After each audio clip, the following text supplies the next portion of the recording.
बिस्मिल्लाहिर्रहमानिर्रहीम, अस्सलाम वालेकुम। न्यू पाकिस्तान में आपको खुशामदीद कहती हूँ। नाज़रीन, खुशी है उन लोगों के लिए जो कि जिंदा सलामत अपने घरों को वापस आ गए, लेकिन साथ ही साथ दिल बेहद रंजीदा भी है और गमज़दा भी है उन लोगों के लिए जो कि मरी की सैर को गए और फिर कभी वापस ना आ सके। मुख्तलिफ अफसोसनाक हादसात और वाक़यात जो कि हम लोगों की नज़रों से गुजर रहे हैं और टीवी पर ख़बरों पर आप हर रोज़ कुछ ना कुछ कोई नया वाक़या देखते हैं। मर्दान के 4 दोस्त जो कि सैर को गए मरी की और फिर अपनी जो आखिरी सेल्फ़ी उन्होंने पोस्ट की थी वो हम सब ने देखी और फिर उसके बाद उनकी कोई तस्वीर सामने ना आई, वो कभी भी वापस ना आ सके। इसके अलावा लाहौर के पीको रोड का ज़फ़र जो कि अपने दोस्त और कज़न के साथ वहाँ पर गया सैर करने के लिए, लेकिन वो भी उसके बाद कभी वापस ना आ सका। और जब वो वीडियो बना रहे थे, उनकी जो आखिरी वीडियो सामने आई थी मंजर आम पर, उसमें वो कह रहे थे कि मरी की बर्फ़बारी देखने का मज़ा आ गया, लेकिन उन्होंने शायद कभी ये सोचा भी नहीं था कि ये जो आखिरी इंजॉयमेंट वो करने जा रहे हैं ये उनकी ज़िंदगी की आखिरी होगी और उसके बाद कभी उनकी ज़िंदगी में वो रंग और वो रोशनी नहीं आएगी जो कि मरी की खूबसूरती वो देखने जा रहे हैं। ASI नवीद इकबाल, उनके हवाले से तो जितने भी अफसोसनाक बातें सामने आई हैं, जो उन्होंने मदद के लिए भी कॉल की अपने कज़न को और जो मामलात सामने आए, दिल इतना रंजीदा है इन तमाम मामलात पर कि उनको बयान करना यकीनन लफ्ज़ों में मुश्किल है। अपने बच्चों की उन्होंने जो वीडियो बनाई थी और अपने बच्चों से वो पूछ रहे थे कि मज़ा आ रहा है, वापस जाने को दिल चाह रहा है, तो उनके बच्चों ने आगे से कहा नहीं, हमारा वापस जाने को दिल नहीं चाह रहा। वो उस चीज़ को एंजॉय कर रहे थे, लेकिन ये एंजॉयमेंट उनकी ज़िंदगी ले गई। बल्कि उन्होंने अपने कज़न को भी कॉल की और जो आखिरी मैसेज उन्होंने अपने कज़न को भेजा उसमें ये उन्होंने कहा कि अब जो हालात इस वक्त हम जो फेस कर रहे हैं उसके बाद दिल चाहता है कि ख़ुदकुशी कर लें। इंतज़ामी इदारों की नाअहली और उनकी तरफ से जो एक रिस्पॉन्ड नहीं किया गया, एक रिस्पॉन्स नहीं दिया गया मुश्किल में फंसे हुए लोगों को, उसकी वजह से वो इतने मायूस हो चुके थे कि उन्होंने ख़ुदकुशी का इजहार तक कर दिया। ये इंतहाई अफसोस का मुकाम है कि हम अपने सयाहती मकामात पर अपनी फैमिली के साथ जाते हैं और हम लोग ये सोचते हैं कि आगे से हमें वार्म वेलकम किया जाएगा या फिर वहाँ के मामलात इतने अच्छे होंगे कि हमें किसी किस्म की मुश्किलात नहीं फेस करनी पड़ेंगी, लेकिन आगे से हमें क्या देखना पड़ता है? मुश्किलात, होटलों के किराए बढ़े हुए, वहाँ पर लोगों से फ़ायदा उठाया जाता है। यानी कि ये आफत थी और उस आफत का फ़ायदा उठाया मरी के होटल मालिकान की जानिब से। यकीनन ये अफसोस का मुकाम है। बहैसियत कौम अगर हम देखें तो हमारे लिए बहुत बड़ा अफसोस का मुकाम है। काश ऐसा ना होता, कबल अज़ वक्त इंतज़ामात कर लिए जाते तो आज इस सानहा पेश ना आता। नथिया गली और मरी के दरमियान कलडना के मुकाम पर ये तमाम लोग बर्फ़ में फंसे हुए थे। ये वही मुकाम है जहाँ पर ये सानहा रुनमा हुआ और 23 के लगभग सयाहों की मौत यहीं पर वाक़या हुई है। और वहाँ पर मौजूद सयाहों ने आंखों देखा हाल जो बताया, उन्होंने कहा कि एक सयाह का मैं आपको बयान बताना चाह रही हूँ यहाँ पे, कि उन्होंने कहा कि सारी रात जो दरख्त थे वो गाड़ियों पर टूट कर गिरते रहे और जैसे ही कोई दरख्त गिरता था किसी गाड़ी पर तो चीखों पुकार की आवाज़ें आती थी और उसके बाद मुकम्मल खामोशी हो जाती थी। अगली सुबह जब रोशनी हुई और हम लोग निकले कि हम देखें जो सयाह वहाँ पर फंसे हुए थे और उनको जगाएं, तो वो तमाम अब्दी नींद सो चुके थे। वो तमाम लोग अपने आखिरी सफ़र पर रवाना हो चुके थे।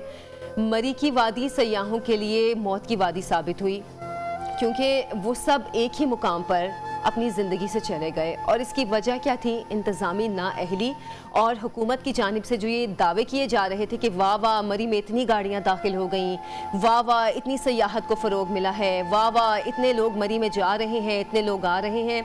ये जो वाह वाह थी ना, वो वाह वाह उन सब की जान ले गई क्योंकि इंतज़ामात नहीं थे, लेकिन ये गिना जा रहा था कि गाड़ियाँ कितनी दाखिल हो रही हैं, फैमिलीज़ कितनी जा रही हैं। ना महकमा मौसमियात की जानिब से जो पेशन गोई की गई थी उस पर किसी ने कान धरा और ना ही वहाँ पर इस हवाले से कोई इंतज़ामात किए गए थे कि अगर बर्फ़ का तूफ़ान आता है या अगर वहाँ पर कुछ हालात इस तरह के हो जाते हैं कि लोग फंस जाते हैं तो उनको निकाला किस तरह जाएगा। ये तमाम नाअहलियाँ थीं जिसकी वजह से ये सानहा रूनमा हुआ। लेकिन अब सयाहों से ये अपील भी की जा रही है कि वो मरी आने का प्रोग्राम ना बनाएं। अभी तक मरी के रास्ते भी बंद हैं, बल्कि एबटाबाद और जितने भी नॉर्दर्न एरियाज़ को जाने वाले रास्ते हैं उन सबको बंद किया गया है। और यहाँ पर सबसे जो अफसोसनाक रवैया रहा वो मरी के होटल मालिकान का रहा। उन्होंने लोगों की मजबूरी का नाजायज़ फ़ायदा उठाया, बल्कि कुछ जो वहाँ पर लोग सयाह थे उन्होंने जो टीवी पे बयान भी दिए, उन्होंने कहा कि एक रात का किराया 50-50 हज़ार रुपये कर दिया होटल मालिकान ने। एक तो ये अफसोस उसके ऊपर सितम ज़रीफ़ी ये कि अगर जाहिर सी बात है रोड्स थी वो स्लिपरी हो गई और गाड़ियों को चेन डालने के लिए 5-5 हज़ार रुपया किराया वसूल किया जाता रहा।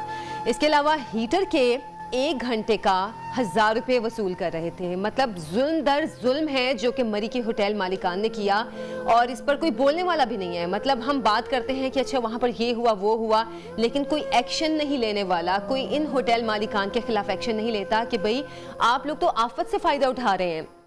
हम लोग ये नहीं सोच रहे कि खुदा न खास्ता कल को ये हालात या इससे मुख्तलिफ हालात जिसमें जो कि आफत ज़दा वो हम पे भी आ सकते हैं। हम लोग आफत ज़दा लोगों से फ़ायदा उठाने की कोशिश करते हैं। जब कोरोना आया तब भी हमने देखा कि किस तरह लोगों ने उस आफत से फ़ायदा उठाया। मास्क महंगे हो गए और दवाइयाँ महंगी हो गई, मार्केट से बिल्कुल ही दस्तयाब नहीं थी दवाइयाँ। और अब ये जो मरी में वाक़या पेश आया ये कुदरती आफत थी, लेकिन इन लोगों ने इस कुदरती आफत से इस तरह फ़ायदा उठाया है कि पता नहीं उनकी ये जो पैसे इन्होंने कमाए हैं ये हलाल है या हराम है। शायद इन लोगों को खुद भी इस चीज़ का अंदाज़ा नहीं है। अच्छा, वहाँ पर एक तो जो मुश्किल अब पेश आई है जब ये हादसा ये सानिहा रूनमा हुआ उसके बाद कि जो लोग वहाँ पर फंस रहे थे वो अपनी गाड़ियाँ वहीं पे छोड़ के चले गए, जिसकी वजह से बाद में जब इमदादी सरगर्मियाँ शुरू हुई तो उसके वजह से ये जो गाड़ियाँ फंसी हुई थी उसकी वजह से जो इमदादी सरगर्मियाँ करने वाली गाड़ियाँ थी उनको आगे जाने में मुश्किलात पेश आ रही थी, क्योंकि जाहिर सी बात है लोगों की गाड़ियां भी बंद हो गई, जो इंजन थे वो नहीं चल रहे थे, पेट्रोल सारी रात गाड़ी चलती रही तो वो पेट्रोल भी ख़त्म हो गया। तो ये एक बहुत मुश्किल सूरत हाल मरी में पेश आई है। फिर वही बात आ जाती है कि काश ऐसा ना होता। हादसे से बढ़कर सानेहा ये हुआ कि कोई रुका नहीं हादसा देखकर। हमारे साथ भी ऐसा ही हुआ है मरी के मामले पर। और कोई भी सानेहा सिर्फ एक वजह से रूनमा नहीं होता। मैंने पहले भी बात की है कि वाह की जा रही थी और ये कहा जा रहा था कि वाह मरी में इतनी गाड़ियाँ दाखिल हो गई, इतने सयाह गए, लोगों के पास पैसा है तो वो जा रहे हैं। ये हमारे वफाकी वज़रा थे जो कि इस तरह की बयानबाजियाँ कर रहे थे। और ये वाक़यात अगर हम कहें कि सफाकियत और ख़ुदगर्जी से ज़्यादा खुश फहमी और झूठी बातों के वजह से रूनमा हुई हैं तो ये फ़लसफ़ा नहीं, ये हकीकत है। क्योंकि सब अपने अपने तौर पे क्रेडिट लेने की कोशिश कर रहे थे। अच्छा जी हमने इतनी सयाहत को फ़रोग दे दिया, अच्छा जी देखें लोगों खुशहाल हो गए हैं, इतने पैसे हैं तो वो मरी में जा रहे हैं। ये तमाम खुश फहमियाँ थी जिसकी वजह से ये सानेहा रूनमा हुआ है। और उससे बढ़कर जो वज़ीर आज़म साहब का जो बयान सामने आया उस पर भी लोगों ने बहुत तनकीद की है। खैर इन तमाम बातों के हवाले से हम वक्तन फ़क्तन बात भी करते रहेंगे। एक ऐनी शाहिद या सयाह कहूँ जो कि मरी गए थे, उन्होंने तमाम चीज़ें विटनेस भी की, इन तमाम मामलात को देखा भी। हमारे साथ स्टूडियोज़ में मौजूद हैं अवैस इकबाल हमारे साथ मौजूद हैं। अस्सलाम वालेकुम अवैस, आपको प्रोग्राम में खुश आमदीद कहती हूँ। अवैस सबसे पहले तो मैं ये आपसे जानना चाहूँ कि आप वहाँ पर मौजूद थे जब ये तमाम तर सानेहा रूनमा हुआ। आप बताएँ आपने देखा क्या, क्योंकि बर्फ़ का तूफ़ान आया था, सारी रात बर्फ़बारी होती रही, क्या हुआ था एक्चुअली जब आप जिस जगह पे आप मौजूद थे? असल में इतनी बर्फ़बारी एक्सपेक्ट नहीं कर रहे थे लोग, और लोग कोई ख़ास प्रिपेयर नहीं थे इसके लिए। और हर तरह की गाड़ी जा रही थी, छोटी से बड़ी। हालांकि उधर छोटी गाड़ी का काम ही नहीं था और ना कोई चेंज थी और ना कोई इस तरह के मामलात करके लोग गए थे। तो मतलब कि लोग बाकी मुकाम पे भी जाते हैं। मालम जबा में ज़्यादा स्नोफॉल हुई लेकिन वहाँ पे शुक्र अल्लाह का कोई कैजुअलिटीज़ नहीं हुई क्योंकि लोग तैयारी के साथ गए थे। यहाँ पे छोटी बड़ी हर गाड़ी मौजूद थी, तो सिंगल रोड होने की वजह से कोई गाड़ी अगर ब्रेक डाउन होती है तो हम अगर तैयारी के साथ भी जा रहे हैं तो वो पूरी ट्रैफिक के लिए मसला बनाती है। ऐसे ही है। और स्नो जब आती है, स्नो के अंदर आपने गाड़ी को वहाँ पे ब्रेक नहीं लगानी होती, तो एक गाड़ी अगर रुक जाती है तो पीछे पूरी लेन जो है वो पूरी डिस्टर्ब होती है। और वहाँ पे ये मामला थे कि एक गाड़ी अगर स्टॉप हो भी गई है तो पिछली गाड़ी के उस तरह के टायर्स नहीं थे या उस तरह की वो स्नो चेंज नहीं थी, तो वो उसको हिट कर रही है, उसके पीछे पिछली गाड़ी उसको हिट कर रही है। पूरी एक लेन जो है साथ दीवार के साथ लोगों की पूरी फैमिलीज के साथ गाड़ियाँ एक्सीडेंट हो गई वहाँ पे खड़ी हुई थी। तो वो पूरी लाइन अंदर अब जो बैठे हैं आप उनकी मदद भी नहीं कर सकते। और वहाँ पे उस वक्त वो पूरी एक लाइन थी, पूरी रोड ब्लॉक थी कि जिनकी आप मदद भी नहीं कर सकते, आप खुद भी कुछ नहीं कर सकते क्योंकि आप भी उसी सिचुएशन से गुजर रहे थे जिस सिचुएशन से वो लोग गुजर रहे थे। इसी तरह वो केओस एक सिचुएशन बन गई थी वहाँ। तो अवैस आप लोगों को पता नहीं था कि बर्फ का तूफान आने वाला है? क्योंकि महकमा मौसमियात की तरफ से तो वार्निंग ये दी गई थी कि मतलब आगे बारिशें भी होंगी, बर्फबारी में भी इजाफा होगा। मतलब ये वार्निंग तो महकमा मौसमियात की तरफ से थी, लेकिन क्या जब आप लोग मरी जा रहे थे तो आप लोगों को नहीं किसी ने बताया कि आगे बर्फ़ का तूफ़ान आना है, तैयारी कर लें? देखिए इस तरह से अगर वो बताना शुरू कर दें कि तूफ़ान आने वाला है तो कोई बंदा उधर का रुख ही नहीं करेगा। तो इस वजह से बस वो इतना बताया जाता है कि स्नोफॉल इस डेट को हो रही है, तो यहाँ से लोग पागलों की तरह जाते हैं कि हमने स्नोफॉल देखनी है। अगर बर्फ आपको पड़ी मिल गई तो आप कहेंगे नहीं यार ये तो नहीं, मैंने मजा नहीं आया हमें। तो अवाम न्यू ईयर पे 25 दिसंबर को और ये स्पेशल डेट्स लेके जाती है स्नोफॉल देखने के लिए। लेकिन इस बार तो वो उधर के लोगों का भी ये कहना था कि कोई हमने भी कोई 30 साल बाद इतनी बर्फ देखी, इतनी एक्सपेक्ट कर ही नहीं रहे थे वो वहाँ पे। और वो कम से कम वहाँ पे कोई 6-7 फुट तक बर्फ तो आम हर जगह पे थी।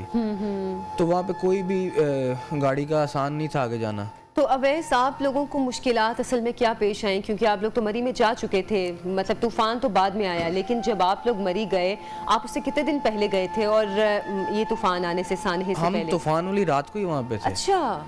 हम वाया एबटाबाद गए थे क्योंकि मरी हमें पता था ब्लॉक है, तो हम एबटाबाद से नथिया की तरफ रवाना हुए थे। तो लेकिन उससे कुछ 7-8 किलोमीटर पीछे ही जब वो गाड़ियाँ ब्रेक डाउन होना शुरू हुई हैं, ऊपर से तूफान आना शुरू हो गया था। तो वो इट वाज लाइक कि आंधी आ रही थी, उसके साथ ही वो बर्फ आ रही थी। तो जिस तरह बारिश आती है उस स्पीड से बर्फ आ रही थी नीचे। अच्छा, मतलब इतनी स्पीड से वहाँ पर उस वक्त तूफान आया था कि जिस तरह बारिश तेजी से होती है उस तरह बर्फ का वो तूफान भी, बर्फ का तूफान था। तो आप 1 मिनट के लिए भी बाहर निकल के अपनी गाड़ी कहीं फंसी है या कोई चीज आप उतर नहीं सकते वहाँ पे नीचे। अच्छा, जो ये बातें सामने आ रही है, मैंने भी जिक्र किया कि जो होटल मालिकान थे उन्होंने इस आफत का फ़ायदा उठाया कि उन्होंने एक तो किराए बढ़ा दिए, जो गाड़ियों को डालने वाली चेन्स थी वो भी इतनी महंगी लगा रहे थे, और फिर जो हीटर का किराया था वो भी इतना था। क्या ऐसे मामलात भी थे? आपने ये सब कुछ फेस किया? ऐसे मामलात भी थे, लेकिन हमारे लोगों के अंदर सब्र नहीं है और वो बहुत जज्बाती हो जाते हैं वहाँ पे। तो दोनों पहलू थे कि अगर कोई मालकान ने ज़्यादा किए थे, तो कुछ होटल इस तरह के भी थे, जिस तरह हमारा होटल था वहाँ पे एलीट होटल में, तो उन्होंने बाकायदा लोगों को बेच के हमें रेस्क्यू करवाया पहले। अच्छा।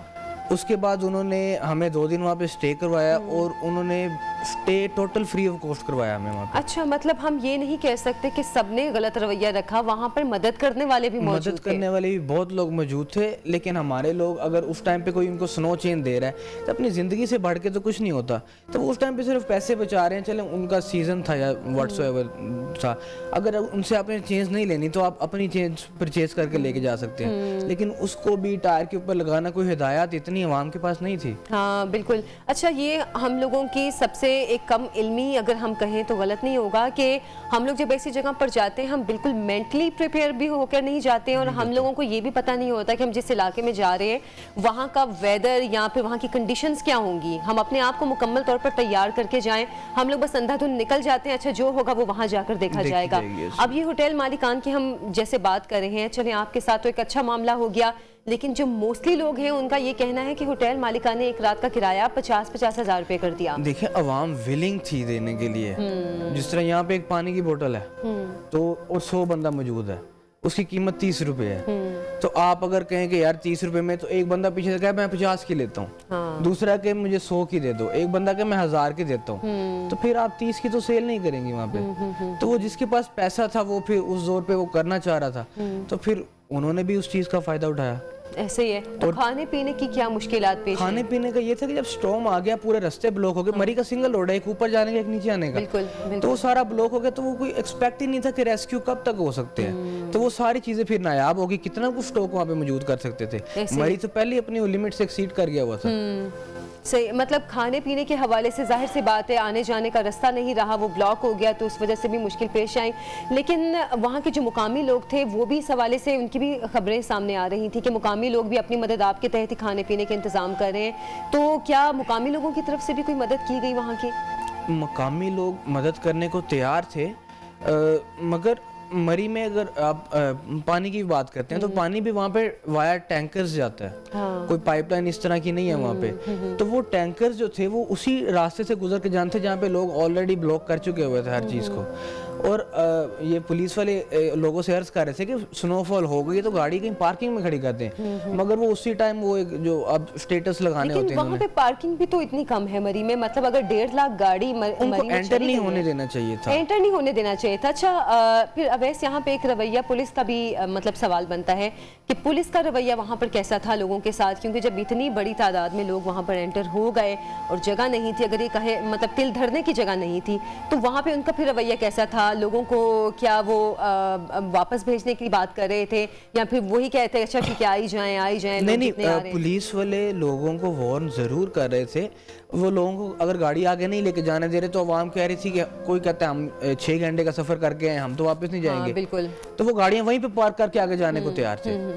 तो उनकी कोई वो बहुत कम मिकदार में थे, तो अवाम उनके ऊपर। अच्छा, जब ये सानहा रूनमा हुआ, जब ये वाक़या हो गया कि जिस रात को तूफ़ान आया, उसके बाद अगले दिन वो डेड बॉडीज़ वो लोगों की मिलना शुरू हो गई, बर्फ़ के नीचे से दबी हुई, तो रेस्क्यू का अमल कितनी देर में शुरू हुआ था? देखिए ये सानिया तकरीबन आया था फ्राइडे रात को, फ्राइडे रात को। और रेस्क्यू का अमल, क्योंकि अगर 1.5 लाख गाड़ी है, हर गाड़ी में 4-4 बंदे हैं, तो इतनी तादाद में तो मेरा ख्याल है पूरे पाकिस्तान में रेस्क्यू वाले नहीं होंगे। तो वहाँ पे रेस्क्यू बहुत मुश्किल हो गया था कि अगर रेस्क्यू वाला ट्रक भी ऊपर आना चाह रहा है तो पहले उसको लोडर को लाना पड़ा था, जो कि रास्ता क्लियर करता था। बिल्कुल। और लोग गाड़ियाँ वहाँ पे छोड़ के चले गए थे अपने कुछ, तो उनके अंदर ना कीज थी ना कुछ था, तो वो जब तक रास्ता नहीं बनना था उनके रेस्क्यू वालों के लिए, उनका आना भी बहुत मुश्किल था वहाँ पे। सही। तो रेस्क्यू वाले डिफरेंट जगह पे, मरी में तकरीबन 1 दिन बाद आए थे, नथिया में आए थे ये तकरीबन संडे को, 2 दिन के बाद। तो उस टाइम तक तो मेरा ख्याल है जो रेस्क्यू हो चुका था तो वो तो हो चुका था। बिल्कुल बिल्कुल, मतलब जो अपनी मदद आपके तहत जिसने कर लिया वो कर लिया। हाँ जी, वो बच गया था। तो मसलन कि उस टाइम तक लोग तैयारी कर चुके थे। जो उन्होंने एक बड़ा काम ये किया कि उन्होंने आके रोड्स जो थे वो क्लियर करवा दिए थे। मतलब जो बर्फ थी वहाँ पर एक तो वो हटाई गई, और जो लोग गाड़ियाँ छोड़ के चले गए थे, तो फिर वो लोग कहाँ गए थे? वो क्या होटल्स में चले गए थे? वो कहाँ गए वो लोग? क्योंकि जो वहाँ पे रह गए वो तो वहीं पे उनकी डेथ हो गई, तो वो लोग कहाँ गए? और फिर क्या वो वापस अपनी गाड़ियाँ लेने आए थे? अपनी गाड़ियाँ लेने वो आ ही नहीं सकते थे, क्योंकि गाड़ियों के ऊपर इतनी स्नो थी कि पता नहीं था लग रहा कि गाड़ी है। तो वो तो अल्लाह माफ करे, ऐसे लग रहा था जैसे कब्रें बनी होती हैं। तो टोटल स्नो में कवर्ड थी, तो आपको कुछ पता नहीं था कि नीचे इसके क्या है, कौन सी गाड़ी है क्या नहीं। इवन बड़ी बड़ी प्राडो शराडो के हमने देखे, उनके रूफ नजर ही नहीं थे आ रहे। अच्छा, मतलब इतनी ऊंची, मतलब स्नो वो टेले से बन गए थे इस तरह करके, तो वो टोटल हर चीज एक लेवल पे कवर हो गई थी स्नो की वजह से। और उसके बाद जब स्नोफॉल रुक भी गई है तो ऊपर जो शेड्स हैं वो सारे मरी वगैरह न थे कि यूं हट बने हुए हैं, वहां से बर्फ उतर के दोबारा नीचे गिर रही थी। अच्छा, मतलब ये तो एक कुदरत की तरफ से हो गया मामला, कुदरत की तरफ से एक आफत आई कि इतनी ज्यादा स्नो पड़ी, इतनी ज्यादा बर्फबारी हुई कि जिसकी वजह से ये मुश्किलात पेश आई। लेकिन हम ये बात भी साथ साथ कर रहे हैं कि वहाँ पे जो होटल मालिकान का रवैया था वो भी इंतहाई अफसोसनाक था, क्योंकि जो मोस्टली होटल मालिकान थे उन्होंने होटल्स के किराए बढ़ा दिए, जिसकी वजह से लोग अपनी गाड़ियों में रहने पर मजबूर हुए। कि उन्होंने कहा कि होटल मालिकान को हम इतने पैसे देंगे, एक रात का किराया इतना ज़्यादा देंगे, इससे बेहतर हम अपनी गाड़ियों में ही स्टे कर लें। तो वो जो रात को गाड़ी में स्टे करने वाला मामला था वो उनकी जान ले गया। अवैस, आपका शुक्रिया, आप हमारे स्टूडियोज़ में तशरीफ़ लाए हैं और इस सानहे के हवाले से आपने जो आपके पास डिटेल्स थी वो हमसे शेयर की हैं। एक छोटी सी ब्रेक से हम वापस आएंगे, आप हमारे साथ रहिए। के बाद आपको खुश आमदीद कहते हैं। हम सानहा मरी के हवाले से आज के प्रोग्राम में बात कर रहे हैं। नाज़रीन, लोगों की तरफ से जो एक लापरवाही की गई वो अपनी जगह, लेकिन ये वाक़या हुकूमती बेहिसी या हुकूमती लापरवाही की वजह से अगर कहें या फिर हुकूमती खुशफहमी कहें, उसकी वजह से भी पेश आया तो ये गलत नहीं होगा, क्योंकि हमारे वुज़रा, वफाकी वुज़रा बार बार इस वाक़े से पहले ये कह रहे थे कि मरी में इतनी गाड़ियाँ चली गई, इतनी सयाहत को फ़रोग मिल रहा है, इतने लोग टूरिस्ट प्लेसेस पे जा रहे हैं, ज़ाहिर है लोगों के पास पैसे हैं तो जा रहे हैं ना, और अगर इतने पैसे हैं तो फिर आप कुछ और इन्जॉयमेंट कर लें। मतलब इस तरह के बहुत से बयानात थे जो कि हमने देखे, और इस हवाले से तनकीद भी हो रही थी, बातें भी हो रही थी कि क्या हुकूमती वुज़रा को इस तरह के लापरवाही वाले बयानात देने चाहिए, क्योंकि जब ये सानहा हो गया तो उसके बाद भी हमने देखा कि बहुत से ऐसे बयानात सामने आए कि जिस पर लोगों ने अफसोस का इजहार किया कि हुकूमत की जानिब से इतनी बेहिसी का रवैया किस तरह अपनाया जा सकता है। तो हुकूमती रवैये के हवाले से हम बात करेंगे। PTI रहनुमा अब्दुल समद याकूब साहब हमारे साथ मौजूद हैं। अस्सलाम वालेकुम अब्दुल समद साहब, प्रोग्राम में आपको खुशामदीद कहती हूँ। वालेकुम सलाम आयशा। अच्छा अब्दुल समद साहब, एक सानहे की बहुत सी वजूहात होती हैं, ठीक है, या तो आपकी पहले से तैयारी नहीं होती है किसी एक जगह पे अगर आप जा रहे हैं, या फिर वहाँ पे जो एक इंतज़ामिया का रवैया होता है वो भी वजह होती है। आपके ख्याल में बतौर हुकूमत आप क्या समझते हैं कि ये जो अब सानहा पेश आया है उसके क्या मुहर्रिकात थे? देखिए, मुहर्रिकात तो इसमें कितनी भी तैयारी कोई हुकूमत क्यों ना कर ले, उसका कोई भी हो सकता है, मुहर्रिकात हो सकते हैं। यहाँ पे देखें, लोग फंस के वहाँ पे अब एक नई कुछ स्पेकुलेशंस ये हैं कि कार्बन मोनोऑक्साइड की वजह से वो लीक हुए, क्योंकि लोग सर्दी की वजह से या बर्फ की वजह से नहीं मरे। बाहर की कुछ वीडियोस भी हमने देखी हैं कि जब गाड़ी स्टक हो जाती है तो उसमें कार्बन मोनोऑक्साइड जो है वो कोई 1.5 मिनट में, क्योंकि इसमें इसकी कोई स्मेल भी नहीं होती कि आप इसको सूंघ सके। तो खैर ये एक अलग एक वजह है कि कोई अगर फंस गया, तो असल बात ये आती है कि जब कोई ऐसा कोई चीज हो जाए तो उसमें जो रेस्क्यू है उसका क्या, उसने किस तरह से रिस्पॉन्ड किया या लोकल एडमिनिस्ट्रेशन ने किस तरह से रिस्पॉन्ड किया, वो भी चले मान ले के को देर हो गई, कोताही हो गई, गलती हो गई। फिर अगेन आप अभी बात कर रही थी कि उसके बाद हुकूमती बयानात या रिस्पॉन्ड क्या होना चाहिए, किस तरीके से उसको वो किया जाना चाहिए। वहां पे बिल्कुल रवैये इतने सर्द नहीं हो जाने चाहिए कि ज़मीर आपका इतना सर्द नहीं हो जाना चाहिए कि हुकूमती बयानिए के दिफा की खातिर या अपनी पार्टी के बयानिए के दिफा की खातिर आप कम अज कम कोई गलती भी तस्लीम ना करें, बल्कि आप जस्टिफिकेशंस ढूंढें और आप उनको ये कहें कि जी आप घर में स्नो स्प्रे ले लें और फिर घर में एंजॉय कर लें, घर से बाहर ना निकले। ये रवैये नहीं होते। और फिर तनकीद तो बुज़दार साहब पे भी आती है, वजीर आला है, उनके अंडर ये एडमिनिस्ट्रेशन है, उन्होंने भी जाके फिजाई दौरा कर दिया वहां पे, उस पे भी बड़ी तनकीद हुई। लोगों का जो सेंटिमेंट है कि जब एक पूरा मुल्क ही एक दुख की घड़ी में है तो उनको कम से कम सही तरह से कंट्रोल तो किया जाना चाहिए ना। बिल्कुल। अच्छा अब्दुल समद साहब, अब तो हर बात ऐसे ही है कि काश ऐसा हो जाता, काश वैसा हो जाता। मतलब अब तो हम हर बात में यही कहेंगे कि काश हुकूमत पहले इंतजामात कर लेती, काश हुकूमत पहले इस तरह कर लेती।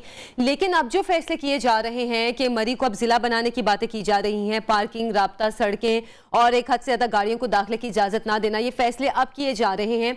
हुकूमत को पता था कि महकमे मौसमियात की जानिब से वार्निंग है वेदर के हवाले से, क्या पहले इस तरह की बातें नहीं हो सकती थी? और ख़ास तौर पर जबकि ये पता है कि हमारे लोगों के पास ज़्यादा तफरीही मकामात नहीं हैं, और ख़ास तौर पर पंजाब के लोग जो हैं उनको पता है कि भाई हमने अगर कहीं जाना है तफरीक ले तो हमने मरी जाना है, बल्कि खैबर पख्तूनख्वा से भी बहुत से लोग आते हैं, कराची से भी आते हैं मरी।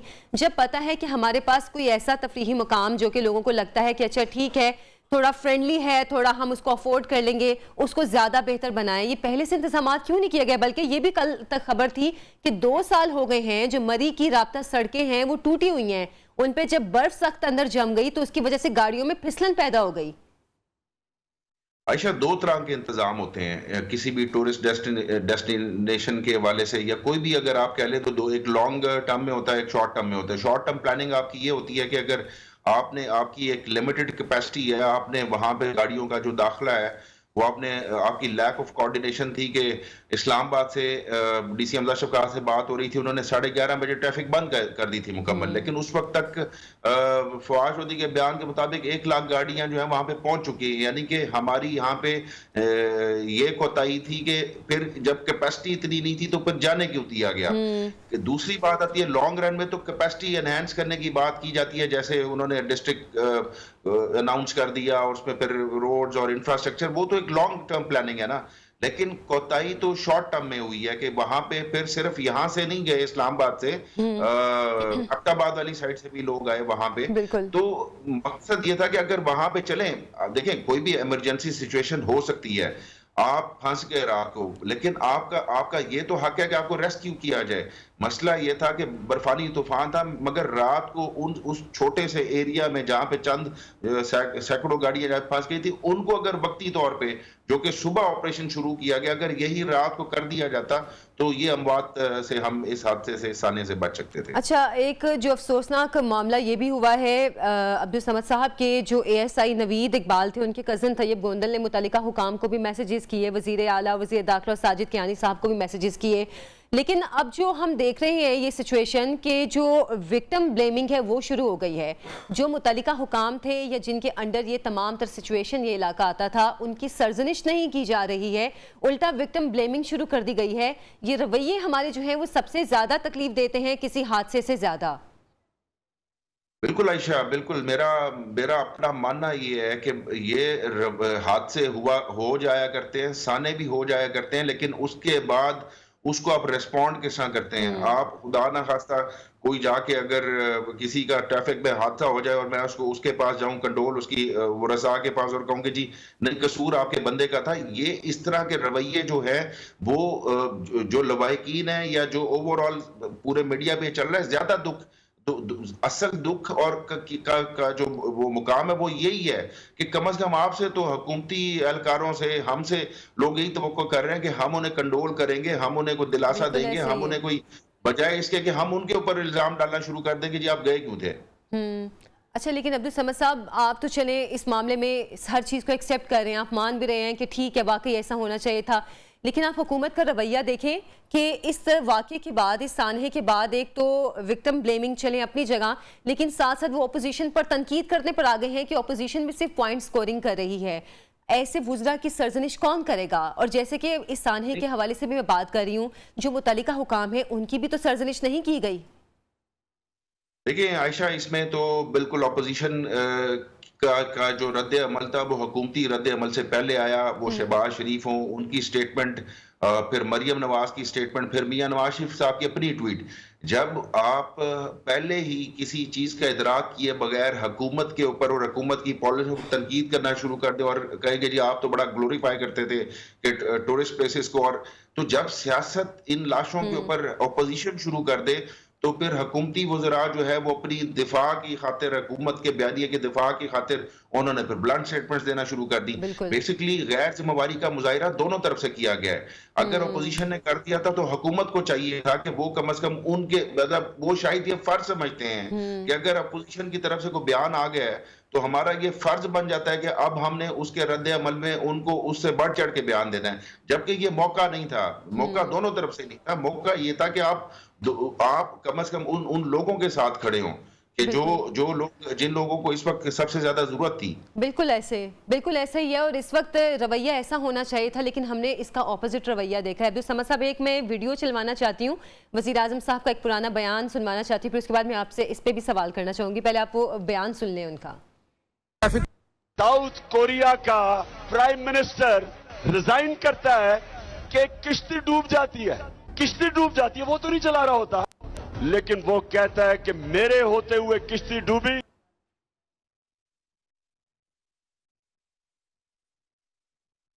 आपने बयान सुना अब्दुल समद साहब? वज़ीर आज़म साहब जब वज़ीर आज़म नहीं थे तो उन्होंने एक जलसे में कहा कि साउथ कोरिया का वज़ीर आज़म अगर कश्ती डूबती है तो उसको इस्तीफ़ा दे देना चाहिए। तो क्या अब वज़ीर आज़म साहब को भी इस्तीफ़ा देना चाहिए? क्योंकि ये सानहा है, ये कौमी सानहा है, हर इलाके के लोग थे जो कि इस हादसे में वफात पा गए हैं। देखिए, हमारा पॉलिटिकल कल्चर, हमारे यहाँ कोई ऐसे प्रेसिडेंट्स नहीं है, ऐसी रिवायात नहीं है अनफॉर्चुनेटली कि कोई ट्रेन का हादसा हो जाए तो वजीर जो रेलवे का मिनिस्टर है वो आके इस्तीफा दे दे उसको। लेकिन यहाँ पे मैं एक बात जरूर ये कहूंगा कि देखिए, ये प्रेसिडेंट अब सेट किया जा सकता है, इसमें प्राइम मिनिस्टर का कसूर नहीं है, लेकिन लोकल इंतजामिया क्योंकि वजीर आला के नीचे आती है, कोई एक गुड जेस्चर के तौर पे या एक सिंबॉलिकली अगर आप कह देते कि यार फलाह को आपने सस्पेंड कर दिया या कोई भी इस्तीफा दे देता, मगर हमारे यहाँ शायद कोई डायनामिक्स जो है ना वो, और प्रेसिडेंट्स भी ऐसी रिवायत नहीं है कि कोई इस जिम्मेवारी को कबूल करते हुए इस्तीफा दे। लेकिन वजीर आजम साहब कई मकामात पर खुद ये वाकया सुना चुके हैं कि हज़रत उमर फारूक रज़ियल्लाहु ने फरमाया कि अगर फरात के किनारे कुत्ता भी मर जाता है तो उसका जिम्मेदार मैं हूँगा। तो इसका मतलब है फिर तो जिम्मेदार वजीर आजम साहब हैं, जो हमारे वुज़रा हैं वो सब इस सानहे के जिम्मेदार हैं।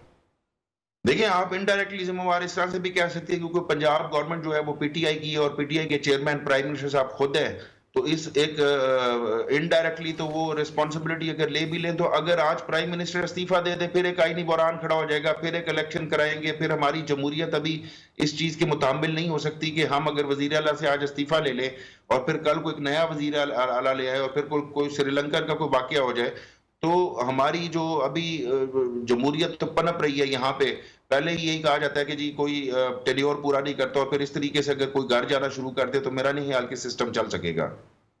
सही। अच्छा अब्दुल समद साहब, वैसे हम पीटीआई से हमेशा से उम्मीद करते रहे हैं कि जिस तरह की सियासत में या कहना चाहिए कि वजारत में आने से पहले बयान देते थे कि अगर कोई जिम्मेदार होगा तो उसके खिलाफ कार्रवाई की जाएगी। तो अब जो जिम्मेदार है उनके खिलाफ वाकई कार्रवाई तो होनी चाहिए, क्योंकि वज़ीर आज़म साहब खुद कहते थे कि मैं खुद अपने वुज़रा के खिलाफ कार्रवाई करूंगा।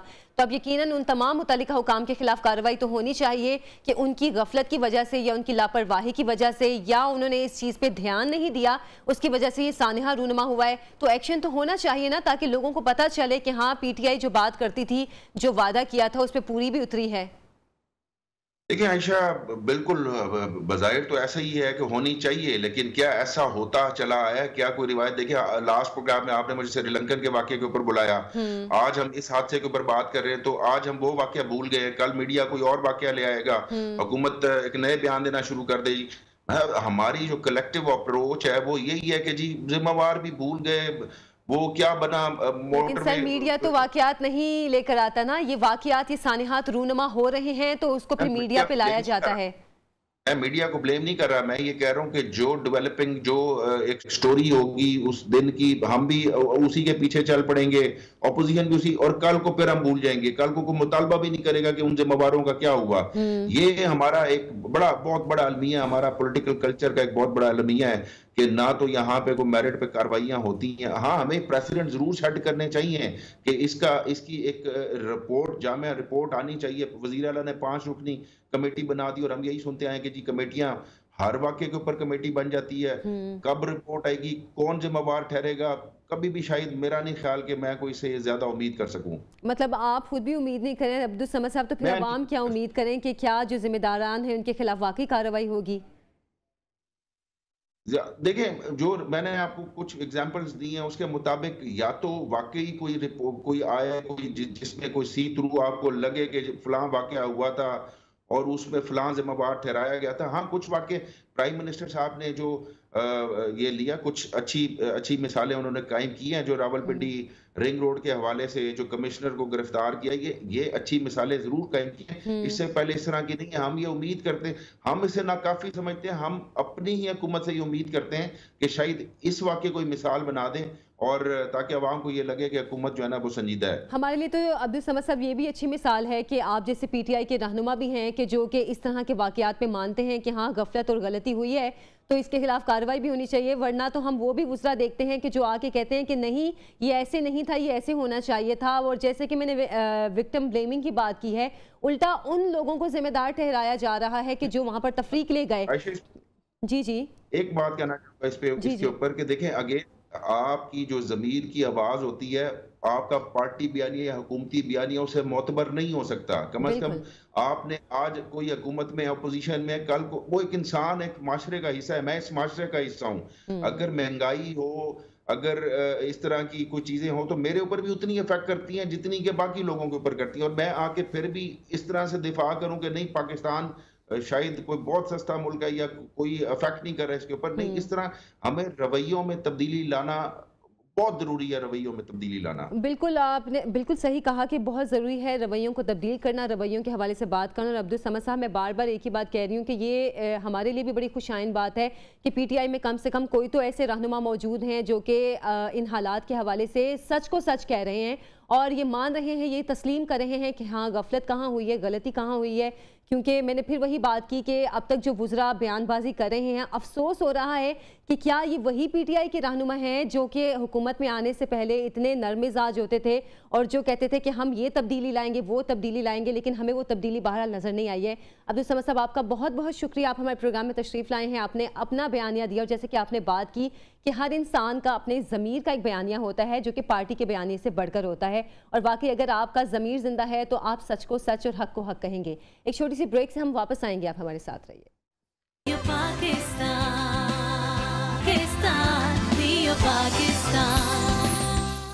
वेलकम बैक, प्रोग्राम में आपको खुश आमदीद कहती हूँ। नाज़रीन, सानिहा मरी के हवाले से बात कर रहे हैं। अगर हम देखें तो दुनिया भर में लोग सयाहत पर जाते हैं, मतलब सर्द और मुश्किल मौसम में भी लोग सयाहत पर जाते हैं और कुछ ऐसे इलाकों में भी जाते हैं जहाँ पर सफ़र करना बहुत दुश्वार और मुश्किल होता है।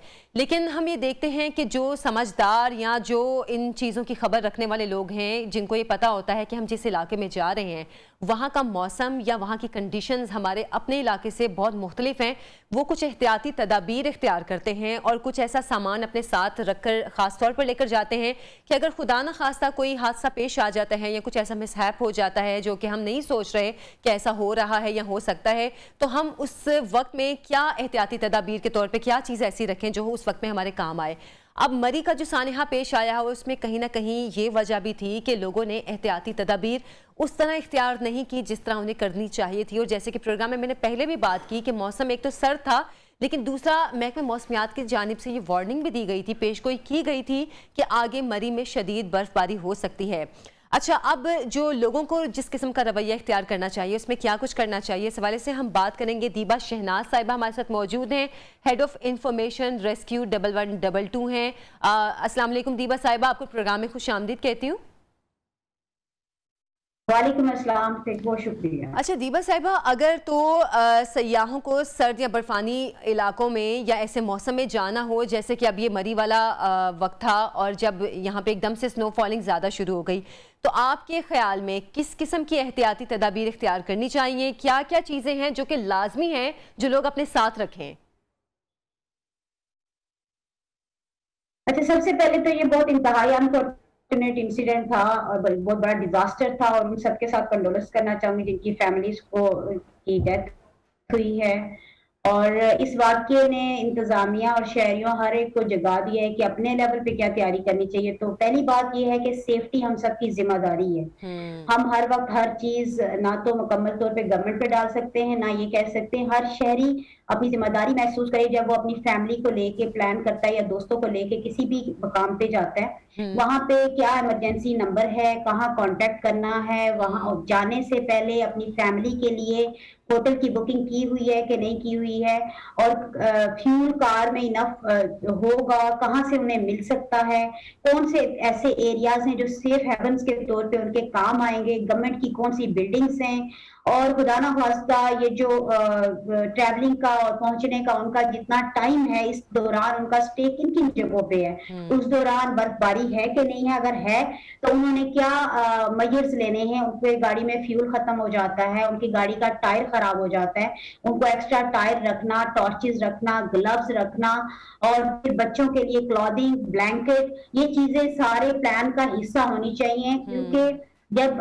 इस वाक्य में भी प्रॉब्लम पेश आ रही थी कि 6 तारीख से ये सिचुएशन इस तरह की ट्रैफिक जैम की शुरू हुई, तो रेस्क्यू की टीमें 4 मुख्तलिफ मकामात पे, कुलडाना चौक पे, दरिया गली से टुवर्ड्स कुलडाना नथिया गली की तरफ, लॉरेंस कॉलेज और न्यू मरी की साइड पे हमारी टीमें ऑन फुट लोगों को ये जाके कि किसी को फर्स्ट एड की जरूरत हो और जो लोग निकल सकते हैं वो बाहर निकलें। और उस रात जो 8 तारीख जब ये सुबह कुलडाना वाला हुआ, उस रात दरमियानी रात का यानी 11-12 बजे के बाद लॉरेंस कॉलेज से 16 लोगों को इवैक्यूएट करके हम मरी के सेंटर पर लेकर गए।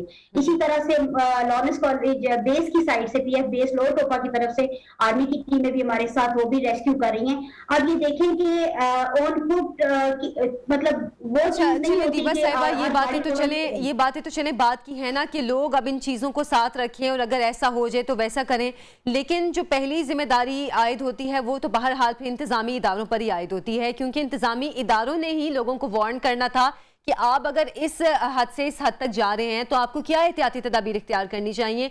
इस तरह का क्यों इदारा कोई नहीं है हमारे यहाँ पर जो लोगों को वार्न करे कि भाई अगर आप इस एरिया में जा रहे हैं तो यहाँ पे क्या क्या मसाइल पैदा हो सकते हैं?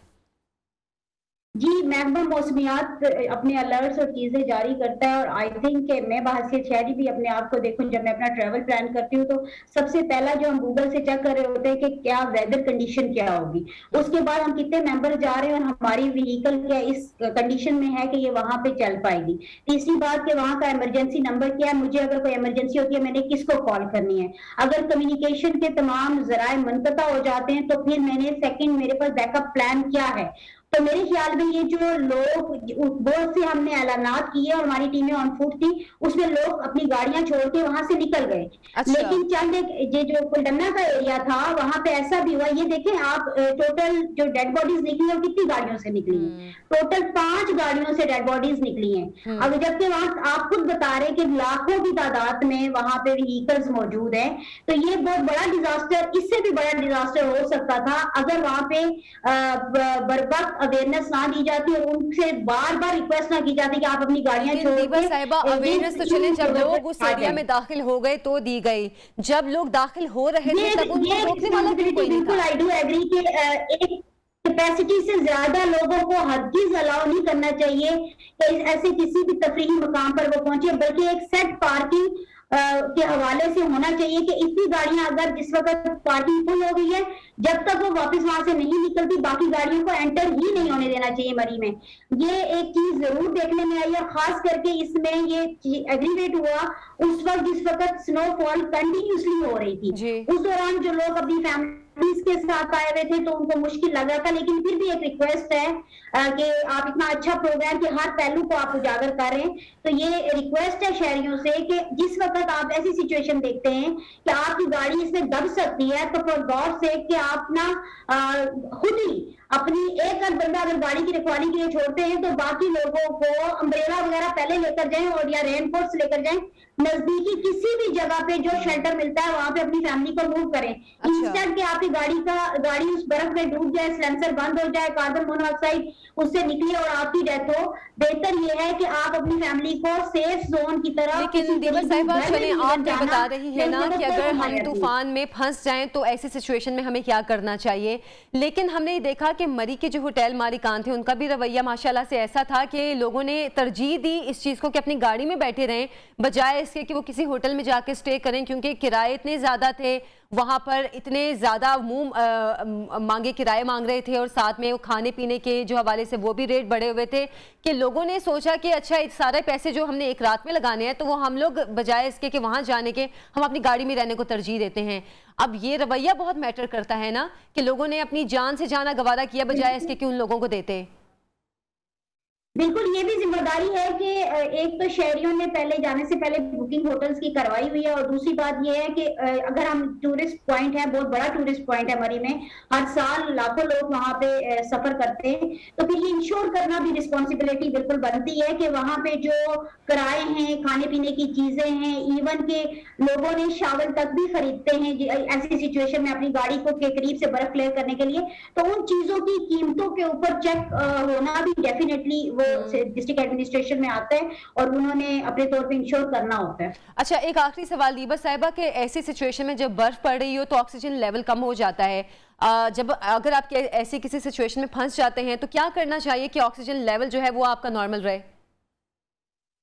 जी, हमारी जो ऑन फुट टीमें होती हैं वही जाके उनको प्रोवाइड करती हैं। आप गाड़ी के शीशे हमेशा नीचे रखें, क्योंकि जब वो मीटर लगा के गाड़ी का शीशा भी बंद कर देते हैं तो फिर पीछे अगर से गाड़ी उनकी बंद हो जाती है, सिलेंसर वगैरह भी, तो थोड़ी देर के बाद वो ऑक्सीजन ड्रॉप होना शुरू हो जाती है और फिर वो पॉइजन गैस होती है। मतलब ऑक्सीजन लेवल को बैलेंस रखने के लिए अपनी गाड़ी के शीशे हमेशा नीचे रखें या कम से कम एक शीशा जरूर नीचे रखें। दीपा साहिबा, बहुत शुक्रिया आपके वक्त का और जो इन्फॉर्मेशन आपने दी, यकीनन इससे लोग कुछ फायदा उठाने की कोशिश भी करेंगे। एक छोटी सी ब्रेक से हम वापस आएंगे, हमारे साथ रहिए।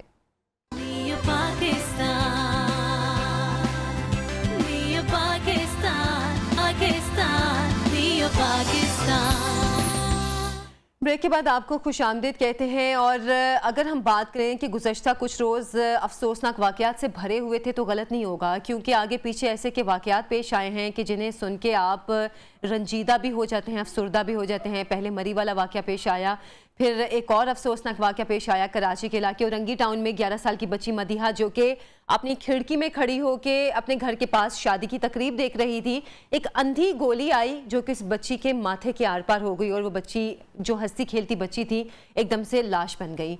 नाज़रीन, हमारे लोगों का रवैया बहुत अजीब है, जो कि हम लोग खुशी को सिर्फ मंसूब करते हैं कि अच्छा हम फायरिंग करेंगे, आतिशबाजी करेंगे या कोई इस तरह की चीज़ करेंगे, उसी से हमारी खुशी का इजहार होगा।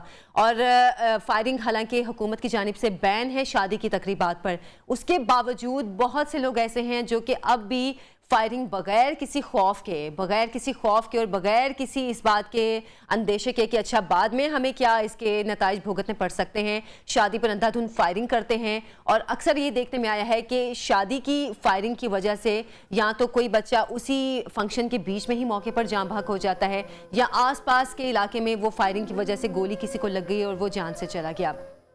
अभी जो ये मदीहा वाला वाक़या पेश आया है, इंतहाई अफसोसनाक वाक़या है। मदीहा के वालिद हमारे साथ मौजूद हैं, फजल मालिक साहब, उनसे हम बात भी करेंगे इस अफसोसनाक वाक़े के हवाले से। अस्सलाम वालेकुम फजल मालिक साहब, आपको प्रोग्राम में खुश आमदीद कहूँगी क्योंकि मुझे तो ये कहते हुए भी दुख हो रहा है कि खुश आमदीद मैं आपको कह रही हूँ। कैसे हैं आप? मदीहा की वफ़ात के बाद यकीनन आपका गम बहुत बड़ा है, हमारे पास तो अल्फाज भी नहीं है आपसे अफसोस भी कर सकें इस वाक़े पे। मैडम, ये तकरीबन 9 साढ़े 9 बजे के टाइम था। ये बारात जैसा आ गया हमारे घर के पास आ गए। एक शादी हमारा पड़ोस में था, बिल्कुल घर के सामने, और एक दो बारात जो मेन रोड है हमारे घर के पास वहाँ से गुजर रहा था। तो अंदाजुल फायरिंग शुरू था, मेरे ख्याल में 35-40 बंदे से ज़्यादा था, सब फायरिंग कर रहा था। अच्छा। तो मेरा बेटी मदिहा अचानक खिड़की के पास जैसा पहुंच गया, हालांकि सर इसके अंदर था, आगे से गोलियां इसके सर पे लग गया और वो जगह पे शहीद हो गया। बस हम 2 मिनट में जब ऊपर पहुंचा तो खून बहुत ज़्यादा निकला था और बच्चे उस टाइम पे बस इसके हालात ख़राब था। हमने जब अस्पताल पहुंचाया तो पहुंचने से पहले बच्चा शहीद हो गया, इंतकाल हो गया। तो बस अल्लाह को मंजूर था, हम वज़ीर-ए-आज़म पाकिस्तान इमरान खान को और वज़ीर आला सिंध को ये दरख्वास्त करते हैं कि खुदा हमारा मदद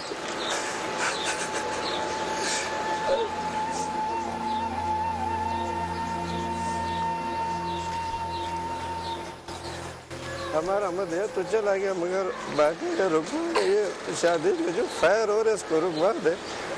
हम तमाम इदारों को दरख्वास्त करते हैं कि जान पर शादी फायरिंग रुकवा दे। हमारा मदद तो चला गया, वो तो वापस नहीं आएगा, मगर और किसी का घर खराब न हो जाए। बिल्कुल बिल्कुल आप सही कह रहे हैं। आप बोलते हैं भैया, आप सही कह रहे हैं फजल साहब, ये हुकूमत की जिम्मेदारी है कि वो इस तरह की तकरीबात में ये हवाई फायरिंग या इस तरह के जो मामलात हैं उनको कंट्रोल करे, क्योंकि मैंने अभी पहले भी जिक्र किया कि ऐसे बहुत से वाक़यात सामने आए हैं कि फायरिंग शादी में लोग अपनी खुशी मनाने के लिए करते हैं और किसी के घर में सफ़े मातम भी जाता है।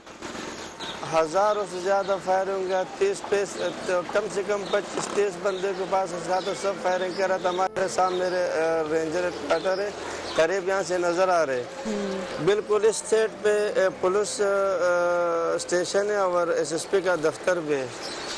इतना फायर कोई आया नहीं। जब ये वाक़ात आ गया तो बाद में जब हॉस्पिटल से वापस आया उसके बाद पुलिस वाला आ गया। तो हम ये दरख्वास्त कर सकते कि अल्लाह के लिए फायरिंग रुकवा दे। हमारा मदद तो चला गया, मगर अब किसी का घर खराब न हो। बस फजल साहब, मेरे पास अल्फाज नहीं है कि मैं आपको तसल्ली दे सकूं, क्योंकि जाहिर सी बात है आपका ये गम बहुत बड़ा है और हम सब इसको महसूस कर सकते हैं। लेकिन जाहिर है आपकी बेटी थी, जो चीज़ आप महसूस कर सकते हैं वो हम सब के लिए उस तरह महसूस करना मुश्किल होगा। लेकिन हम फिर भी आपके लिए दुआ करते हैं कि अल्लाह ताला आपके लिए आसानी करे और जो ज़िम्मेदारान हैं उनको सज़ा भी मिले। आपसे ही पूछना चाह रही थी फजल साहब कि क्या पुलिस अब इस मामले पे कोई कार्रवाई कर रही है, आपसे क्या ताउन कर रहे हैं या नहीं कर रहे? देखो, ये तो आंधा गोली था ना, हम किसी का नाम नहीं ले सकता है, किसी के खिलाफ कंप्लेन नहीं कर सकते। FIR कट गया, नामालूम, सही है। तो अब जो हो गया, हम तो ये बोल रहे कि आगे रुकवा दे बस। आगे यहाँ पर हर जगह पे शादी हो रही है, फायरिंग जारी है हर जगह पे, बस आगे रुकवा दे। अभी जो हो गया वो हो गया, बस FIR कट गया और बाकी पुलिस अपने हिसाब से अपना काम कर रही है। अच्छा फजल साहब, मदीहा के हवाले से आपसे बात करना चाह रही थी मैं। मदीहा आपकी बड़ी बेटी थी या छोटी बेटी थी, और आपके साथ उसका ताल्लुक कैसा था? जाहिर है आपकी बेटी थी, हर बाप अपनी बेटी से मोहब्बत करता है, लेकिन बस हम थोड़ा सा उसके हवाले से बात करना चाह रहे थे। मैडम, ये हमारा 3 बच्चे, 2 बेटियाँ 1 बेटा है ना। अच्छा। ये दूसरे नंबर पे था, मगर जो बड़ा बेटे इससे भी कद में काफ़ी लंबा था इससे। अच्छा। तकरीबन 10-11 साल उम्र था, मगर अंदाज़तन 15, 16, 17 साल का लग रहा था। बाकी बच्चे तो अपने नानी के साथ सोता था, ये तकरीबन शुरू से हमारे साथ सोता था। अभी काफ़ी बड़ा भी हो गया। हमने इसको मना भी किया कि आप नानी के साथ सो रहे, वो फिर भी हमारे साथ सोता था। तकरीबन इससे एक हफ्ता पहले इसने बोला अब हम एग्रीमेंट कर रहे कि सिर्फ हफ्ता इतवार आपके साथ सोएंगे। जब इतवार का दिन आ गया, ये 1 बजे दरवाजा खटखटाया और अंदर आ गया। मुझे बाहर नींद आ रहा है, मगर आज के रात मेरा बेटी मुझसे अकेला सो गया। बस हमारा किसी के ऊपर कोई कंप्लेन नहीं, बस सिर्फ हम ये दरख्वास्त कर रहे हैं गवर्नमेंट से कि खुदा र ख्वास्ता ये जितना ये फायरिंग हो रही है शादियों के तकरीबात में फायरिंग रुकवा दे। बस बाकी जो अल्लाह को मंजूर था वो हो गया। बस फजल साहब, मैं फिर वही बात बार बार कर रही हूँ कि आपका गम बहुत बड़ा है। हम शायद उस गम को उसका अंदाज़ा भी नहीं कर सकते, जाहिर सी बात है। लेकिन जो आपकी जानिब से हुकूमत से अपील की जा रही है वो जेन्युइन है, वो असल है, वो हकीकी है। क्योंकि ये वाक़यात लोगों की जान ले लेते हैं और जो अपने घर में खुशी मना रहे होते हैं उनको इस चीज़ का अंदाज़ा भी नहीं होता है। वाकई हुकूमत को इस पर सख्ती से अमल करना चाहिए कि कोई भी शख्स है, चाहे वो कितना बड़ा वो शख्स है, जितना मर्जी बड़ा कारोबारी शख्सियत है या सियासी शख्सियत है या जितने मर्जी ताकतवर लोग हैं, उन सब पे ये बैन होना चाहिए। सब पे ये पाबंदी होनी चाहिए कि शादी की तकरीबात या आपके घर में कोई खुशी है तो उस खुशी को ये मनाने का बिल्कुल भी कोई जायज़ तरीका नहीं है कि आप अपने घर में फायरिंग करें या अपने फंक्शन में फायरिंग करें और उस फायरिंग से किसी और के घर में सफ़े मातम बिछ जाए। फजल साहब, मदिया कौन सी क्लास में पढ़ती थी, इस हवाले से बताइएगा। और साथ में तीसरी क्लास में पढ़ रहा था। अच्छा, तीसरी क्लास में? तीसरी क्लास में पढ़ रहा था, हमारे साथ तीसरी क्लास में पढ़ रहा था। किस मिजाज की बच्ची थी, उसके हवाले से थोड़ा सा बताइएगा जी। किस तरह की मिजाज की बच्ची थी? हंसमुख थी, संजीदा मिजाज की थी? ये बहुत नहीं, हद से ज़्यादा खुशामदी वाला था, हद से ज़्यादा। जब मैं घर पे आता था ये गले मिला था, बिल्कुल एनी टाइम हंसी मजाक शैतानी ऐसा बिल्कुल सब सीरियस बिल्कुल नहीं था। मतलब खुशमिजाज बच्ची थी जो कि हंसते खेलते इस दुनिया से चली गई। बहुत खुशमिजाज था, बहुत हद से ज़्यादा। बेटियां तो वैसे भी अल्लाह ताला की रहमत होती हैं, तो आपके घर में तो वैसे भी माशाल्लाह 2 रहमतें थीं, लेकिन उसमें से ज़ाहिर है हम सब की जान अल्लाह ताला की अमानत है और हम सब ने अल्लाह की तरफ जाना है। लेकिन इस तरह के वाक़यात यकीनन अफसोसनाक होते हैं जो कि हमेशा के लिए गम बन जाते हैं। आपसे एक बार फिर से हम जानना चाहेंगे, कोई अपील जो आप हुकूमत से करना चाहेंगे हमारे प्रोग्राम के ज़रिए? बस हम तो सिर्फ ये अपील कर रहे हैं ना कि हुकूमती वक्त से और वज़ीर आला से के और DIG साहब से कि फौरी एक्शन ले। जहाँ पर भी शादी हो रहे इसको, जहाँ पर खैर हो उसके ऊपर बिल्कुल हाथ के हाथ कार्रवाई करे, सही कि आइंदा ऐसा वाक़यात नहीं आए। बस हमारे पर जो आ गया वो आ गया ना, तो आगे नहीं होना चाहिए। बस फजल साहब, आपकी जो बीवी हैं उनके हवाले से बताइएगा। यकीनन वो गमज़दा होंगी मदिया की वफ़ात पे, वो क्या कहती हैं इस हवाले से? उसका हालात बहुत ख़राब है, बस जैसा होश में आता है बस दोबारा फिर बेहोश होता है। बस इसका बस हालात बहुत ज़्यादा ख़राब है। बस हम अल्लाह को कि अल्लाह सबको सब्र दे, बस अल्लाह आप सबको सब्र दे यकीनन। और आपकी जो हुकूमत से अपील है, हम भी ये गुजारिश करेंगे हुकूमती वुज़रा से और हुकूमती अहदेदारान से कि खुदाया इस चीज़ को देखें कि किसी के घर की खुशी किसी के घर में सफ़े मातम का बाइस ना बन जाए। फजल साहब, बहुत शुक्रिया आपके वक्त का, और हम ये दुआ करते हैं कि अल्लाह ताला आपके गम को कम करे और जो हुकूमत है उसकी जानिब से वाकई कोई एक्शन लिया जाए इस मामले पर। एक छोटी सी ब्रेक से हम वापस आएंगे, आप हमारे साथ रहिए।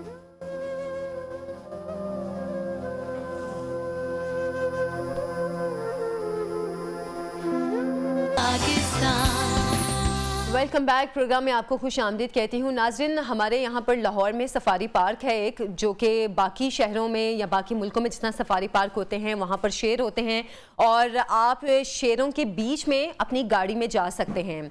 मतलब एक खुला सा इलाका होता है जहाँ पर खुले और आज़ाद शेर होते हैं, लेकिन वहाँ पर आप उन शेरों के बीच में जा सकते हैं। एक गाड़ी होती है जो पूरी पैक होती है, बंद होती है। अच्छा, अगर हम बाकी मुल्कों में देखें सफारी पार्क्स के हवाले से, तो वहाँ पर ये होता है कि इंतज़ामिया अलर्ट होती है हर वक्त कि खुदा न खास्ता अगर कोई ऐसा वाक़या रूनमा होने वाला है कि जो कि अनएक्सपेक्टेड है, आपने सोचा नहीं है कि ऐसा कुछ हो सकता है, तो वो अलर्ट रहते हैं कि फ़ौरन आपकी मदद को पहुँचे।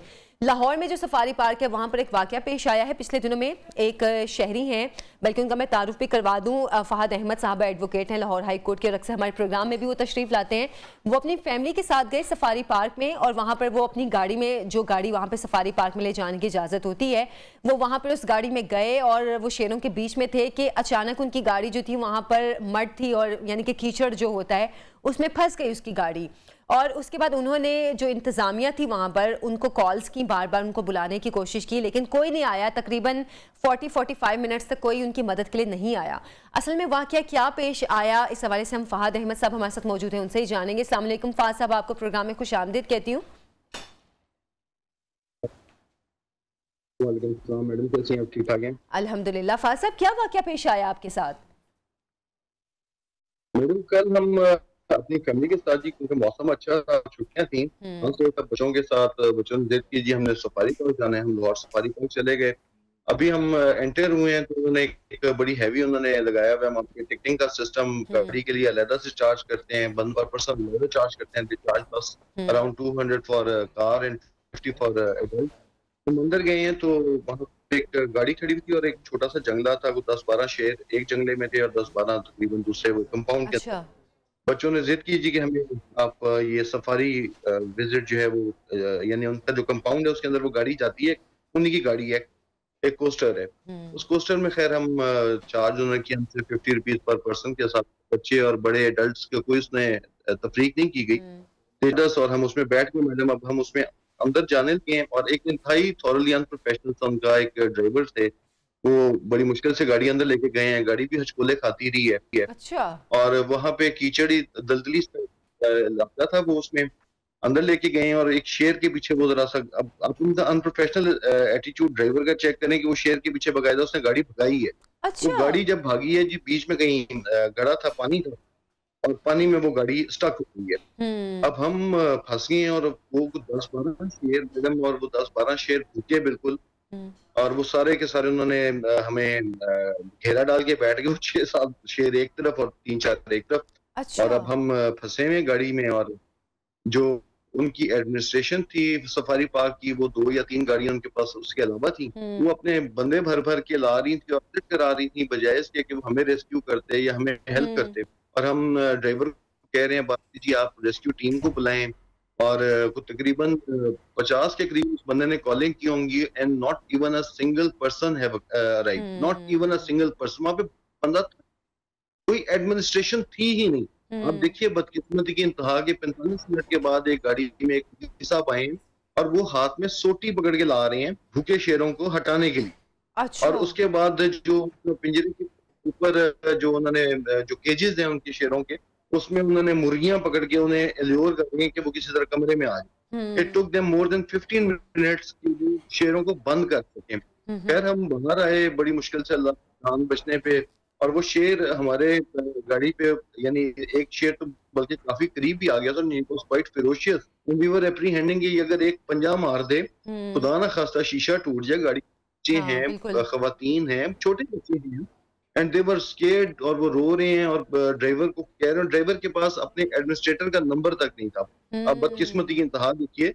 अभी रिसेंटली मरी में ये वाकया हुआ है, 70-75 के करीब जाने चली गई। और हमारे यहाँ पे कल एक एक्सीडेंट ये होने का अंदेशा था, और पूरी अवाम देख रही है, अवाम शोर डाल रही है कि बुलाएं कि वो रेस्क्यू करें, और वो ड्राइवर उसी तरह रेस दिए जा रहा, गाड़ी एक तरफ छूट गई है उसकी। अच्छा। तो खैर हम 45-50 मिनट के बाद जी वो मौलवी साहब आए और उन्होंने शेर बंद किए हैं, और शेर बंद करने के बाद हमें बाई फुट वहां से निकाला गया। और वो गाड़ी जो उनकी फंसी हुई थी वो रात 8 बजे तक वहीं पे फंसी रही है। अच्छा, गाड़ी वहीं पे फंसी रही। आप लोगों को बस वो शेरों को बंद किया तो आप लोगों को उस गाड़ी में से निकाल के ले गए। इंतहाई नाअहली की इंतहा है ये।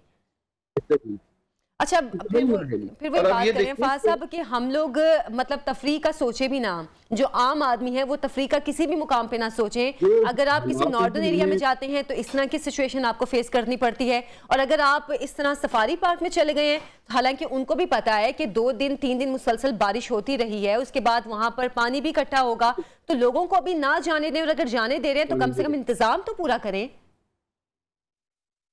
इंतजाम तो करें मैडम। आप ये देखिए कि पानी भी इकट्ठा होगा, तो इतवार का दिन है, आपको पता है इन्फ्लक्स ऑफ पीपल होते ही इतवार वाले दिन लोग, बिल्कुल। लोहारियों के पास तो तफरीह का और कोई जरिया भी नहीं, हाँ। या जू जाते हैं या सफारी पार्क आते हैं और बड़े अवाम वहाँ पे लाइनों में लोग खड़े हुए हैं, देवर चार्जिंग हैवीली। जब आप चार्ज करें तो कम से कम प्रोटेक्शन तो होनी चाहिए, कोई एक किसी के पास रिवॉल्वर तो हो, खुदा ना खास्ता मुंह में खाक अगर शेर हमला कर दें, आप उन्हें सोटियों से रोकेंगे या छिड़ियों से डराएंगे?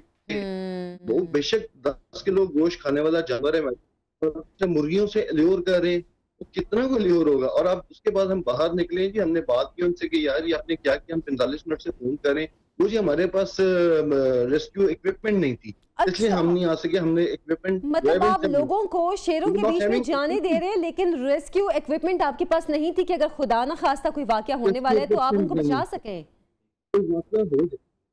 बेसिकली मुझे तो ये नजर आ रहा है जी, हम इंतजार करते हैं किसी वाकया के होने का, कोई वाकया हो जाए और उसके बाद हम फोटोग्राफी कर सकें, सेल्फी ले सकें।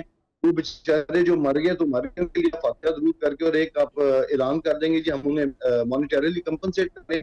And when we came out, हमने कोशिश की राब्ता के लिए वाइल्ड लाइफ डिपार्टमेंट से, और there was not even a single assistant director was available. मतलब आपने कंप्लेन करने की कोशिश की तो कोई अवेलेबल ही नहीं था कि जिससे कंप्लेन भी की जा सकती? कोई सरकारी मुलाजिम अवेलेबल ही नहीं था जी। इन्होंने जो वाइल्ड लाइफ डिपार्टमेंट है, अनफॉर्चुनेटली इन्होंने बकायदा लीज आउट किया हुआ, ठेकेदारों को पट्टे पे दिए हुए, वहाँ पे 2 गाड़ियां हैं जी, 3 या 4 ड्राइवर हैं, और वो बंदे बाहर बैठ के सिर्फ पैसे मेंट कर रहे हैं, और कोई उनके पास इक्विपमेंट नहीं है, कोई उनके पास वो शेरों को कंट्रोल करने का तरीका नहीं है, कोई इनके पास, ये देखें कोई बंदा रेस्क्यू करने वाला नहीं है। इट टुक अस 45 मिनट्स कि वो एक गाड़ी दरवाजे से लेके मेरे ख्याल में हार्डली 100 मीटर का फासला होगा जी, 100 मीटर तक पहुंचने के लिए उन्हें तकरीबन 45 मिनट लगे।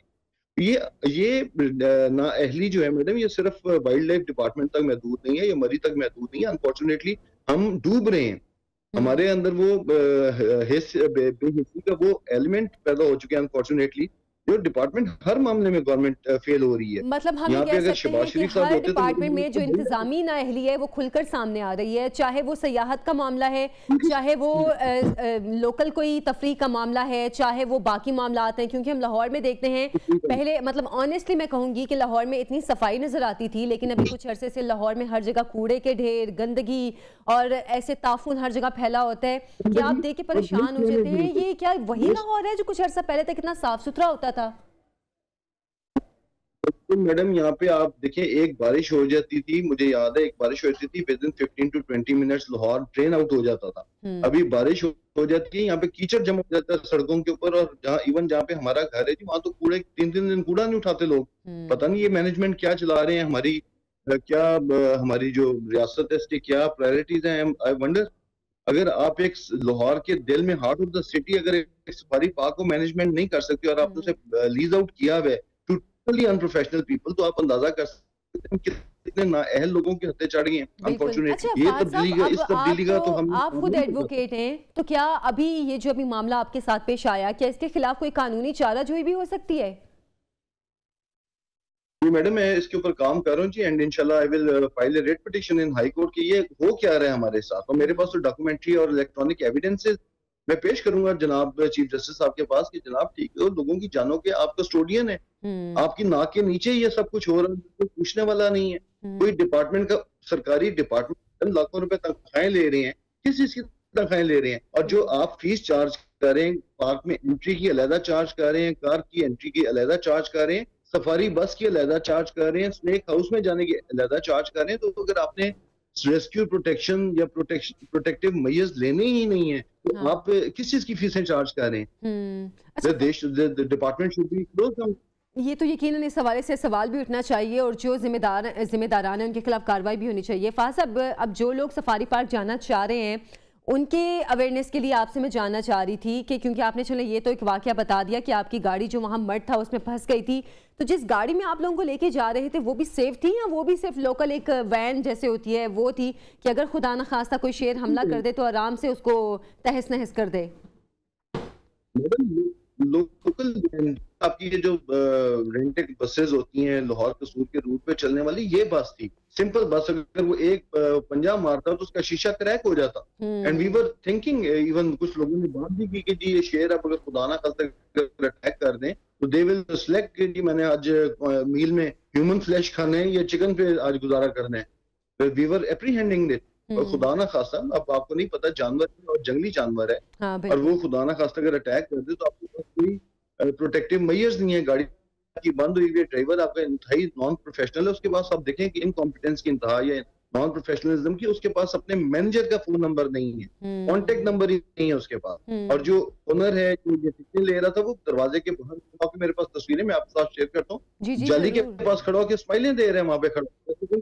हम मजाक कर रहे हैं, यहाँ पे लोगों की जानों पे बनी हुई है और वो स्माइल्स पास कर रहा है और वो देखने के लिए तैयार नहीं है। और रेस्क्यू उसे मैसेज कर रहे हैं, शीशे हम खोल नहीं सकते क्योंकि शीशा खोलने सामने शेर बैठे हैं, और स्माइल्स पास कर रहा है और वीडियोस और वो सेल्फीज बननी है उसके साथ।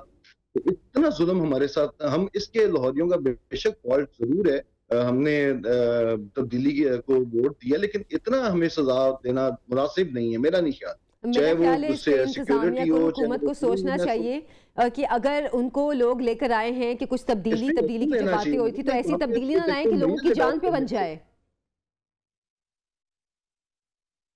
पे बन जाए जी, बिल्कुल। मैं तो इसमें बल्कि मैं मजबूर होकर मैडम फेसबुक लाइव पे चलाने पे मजबूर हुआ, और वहां पे बहुत सारे दोस्तों ने उस पर कमेंट किया, शेयर किया। बहुत सारे दोस्तों ने वाइल्ड लाइफ वालों को अप्रोच करने की कोशिश की, एंड वाइल्ड लाइफ डिपार्टमेंट का कोई एक नंबर एक्टिव ही नहीं, तो एक नंबर वो सुनने के लिए किसी ने कौन रिसीव की। अब यहाँ से अंदाजा लगाइए ना, इतना जुल्म ना की। मेरी तो ये इस्तदा है जी अरबाब पिस्तों को शाद से कि खुदा माना कि हम हकदार हैं कि हमें वो लितर मारे जाए, लेकिन इतने लितर ना मारे जाए, हमारी जानों में साथ मिला जाए। नहीं, आपकी बात वैसे बिल्कुल ठीक है, लेकिन अगर हम देखें तो हमें जो हमारे मुल्क में जानवरों के साथ भी सलूक और इंसानों के साथ भी जानवरों जैसा सलूक ही देखने में मिलता है। अभी तो आप तो चलें ये सफारी पार्क की बात करें, हम अगर लाहौर जू में देखें तो वहाँ पे भी जानवरों के जो हालात हैं हमें पता है। बल्कि कराची जू में जो एक सफ़ेद शेर पिछले दिनों उसकी डेथ हो गई थी, उसकी हालत किस तरह की थी वो सोशल मीडिया पर फैला हुआ था, वो खबरें, वो तस्वीर जो थी फैली हुई थी कि बेचारा इतना लागर हो गया था, इस हद तक वो कमजोर हो गया था कि उसकी डेथ हो गई थी। हम जानवरों के साथ जो सलूक करते हैं, पता नहीं हमारा इस मामले में अल्लाह ने किस किस्म का हिसाब लेना है। मैं आपसे एग्री करूंगा, बल्कि आपको ऐड ऑन करता हूं कि जो इन्होंने बाहर पिंजरों के बाहर, शेरों के पिंजरों के बाहर उनके डाइट लिखी हुई थी, वो तकरीबन 10 किलो डेली बीफ खाने वाले जानवर हैं। और आप उन्हें देखें कि वो हम तकरीबन 1:30 बजे करीब एंटर हुए हैं प्रेमिसेस में, और वो भूख से शेर पिंजरे के बिल्कुल दरवाजे के पास आके खड़े हो गए थे कि खुदारा मैं खाने को कुछ दूं, बेज़बान जाते तो मान भी नहीं सकते। अच्छा, चलिए मैं यहाँ पर मैं भी कुछ ऐड ऑन करना चाहती हूँ कि अभी हमारी प्रोडक्शन टीम ने भी अभी सफारी पार्क की इंतजामिया से राब्ता करने की कोशिश की थी इस मामले पे मौक़िफ़ लेने की, लेकिन उन्होंने कोई भी स्टेटमेंट देने से एक तो इनकार कर दिया और साथ में ये भी कहा कि कोई हेलीकॉप्टर थोड़ी उतर के आने थे लोगों को सिक्योर करने के लिए। मतलब बड़ी हैरत की बात है कि आप लोगों के लिए जान की कोई अहमियत ही नहीं है। आप लोग अगर पैसे ले रहे हैं किसी तफरीह के लिए तो आप कोई प्रोटेक्शन देने को तैयार ही नहीं है बिल्कुल। हेलीकॉप्टर ना ले, कम से कम व्हीकल तो आ सकती है ना जी, अंदर कम से कम 2 या 4 लोग रेस्क्यू करने, हौसला देने, सिंपैथाइज करने तो एंटर हो सकते हैं। जो गाड़ी के अंदर 50 बच्चे और औरतें और मर्द महसूस हुए हैं, उन्हें कंसोल तो कर सकते हैं, वो भी नहीं कर सकते। ये हेल्पलेसनेस की इंतहा नहीं है। अच्छा फाद साहब, जब ये वाकया हुआ आप वहाँ पे थे, आप लोगों की गाड़ी में कितने लोग थे? और आपने कहा कि वो मजीद गाड़ियाँ भी भर के ला रहे थे, तो मतलब ये बगैर किसी वो जो बाद में रिजल्ट है उसके किसी खतरे से वो बगैर लापरवाह होकर वो लोगों को बस भर भर के वहाँ पे लाने की कर रहे थे? पैसे कमा रहे हैं, सिर्फ पैसे कमा रहे हैं। मैं आपको बता रहा हूँ, जो उनके पास एक कोस्टर है और 3 ये एपीवी वैगन्स हैं, और वो एपीवी वैगन्स कंटिन्यूसली मूव करती रही नई नई सवारियों के साथ, विदाउट कंसिडरिंग कि वो जो कोस्टर है वो फंसी हुई है, उसमें तकरीबन 11 बच्चे हैं, छोटे बिल्कुल छोटे बच्चे हैं। अच्छा। खवातीन है 7, 8, 10, 12 बंदे हैं। और हम वो ड्राइवर हमें कह रहे हैं कि जी गाड़ी चूंकि आगे अगला टायर फंस गया है, आप वो सारे के सारे पीछे खड़े हो जाएं ताकि वो वेट उस तरफ जाए और गाड़ी का टायर निकले। These were the techniques they were using. आप लोगों को शेरों के बीच में उतारने की कोशिश कर रहे थे कि आप लोग उतरे ताकि गाड़ी का वेट दूसरी तरफ शिफ्ट हो? नहीं, शेरों के बीच में नहीं, गाड़ी के अंदर रहते हुए पिछली साइड पे चले जाएं ताकि वो बैलेंस उस तरफ हो। अच्छा फहद साहब, आप साथ ही रहेगा। जाहिद इकबाल साहब सफारी पार्क के इंचार्ज हैं, वो हमारे साथ हैं, उनसे भी जरा मौक़िफ़ ले लेते हैं। जाहिद साहब, शुक्रिया आपके वक्त का। आपने ये वाक़या सुना होगा, ये जो गुज़श्ता रोज़ पेश आया है, क्या कहेंगे आप इस पे? ये कोई इसमें ऐसी कोई बात नहीं है। वो आपको पता है 3-4 दिन से कंटिन्यूसली बारिशें वगैरह हो रही थी, तो वो जो एरिया है आपको पता है, जो मड्डी एरिया, वो बारिश की वजह से ज्यादा सौगी हो जाता है, नरम हो जाता है वो। तो उसमें ये था कि जो कोस्टर अंदर गई है वो आपको पता है जमीन नरम हो, मट्टी वाली, वो उसमें स्टक हो गई थी। तो बाद में फिर हम थोड़ी देर बाद हमारा जो है स्टाफ, उन्होंने जो है वो ट्रैक्टर वगैरह, पहले लाइंस को हम लोगों ने बंद करवाया, लाइंस को फिर बंद करवा के फिर ट्रैक्टर ला के तो उसको गाड़ी को खींच के हमने बाहर निकाल दिया। अच्छा, मतलब आपने बहुत आसानी से बता दिया, लेकिन जो मुतासिरा शख्स है फहद साहब, वो हमारे साथ मौजूद हैं, वो आपसे इस हवाले से बात करना चाहेंगे। जी फहद साहब। जय साहब, आपके इल्म में बारिशें हो रही हैं, मडी कंपाउंड है, आपने वो अलाउ क्यों किया कि वो गाड़ियां अंदर लेके जाएं? जब आपके नॉलेज में है कि आपकी गाड़ियां इस काबिल नहीं है कि वो मूव ऑन कर सकती हैं, you should have restrain them. आप 50 लोगों को बस के अंदर बिठा के फंसने के लिए कंपाउंड के अंदर भेज रहे। देखिए मेरी बात सुने, बारिशें हो रही हैं 3-4 दिन, आपको पता है कि जमीन जो है वो नरम हो जाती है बारिशों की वजह से, वो तो आपको पता है। तो अगर वो कहीं थोड़ी बहुत स्टक हो गई है तो बाकी ये था कि गाड़ी हमारी बिल्कुल सेफ है, वो हर तरफ से सील्ड है, उसमें कोई ऐसा प्रॉब्लम नहीं था। फिर हमारी ही गाड़ियों ने, वो ट्रैक्टर वगैरह स्टाफ ने ही लाइंस को बंद किया, फिर बाद में जो है उसके जरिए फिर उन्होंने निकाला है आप लोगों को।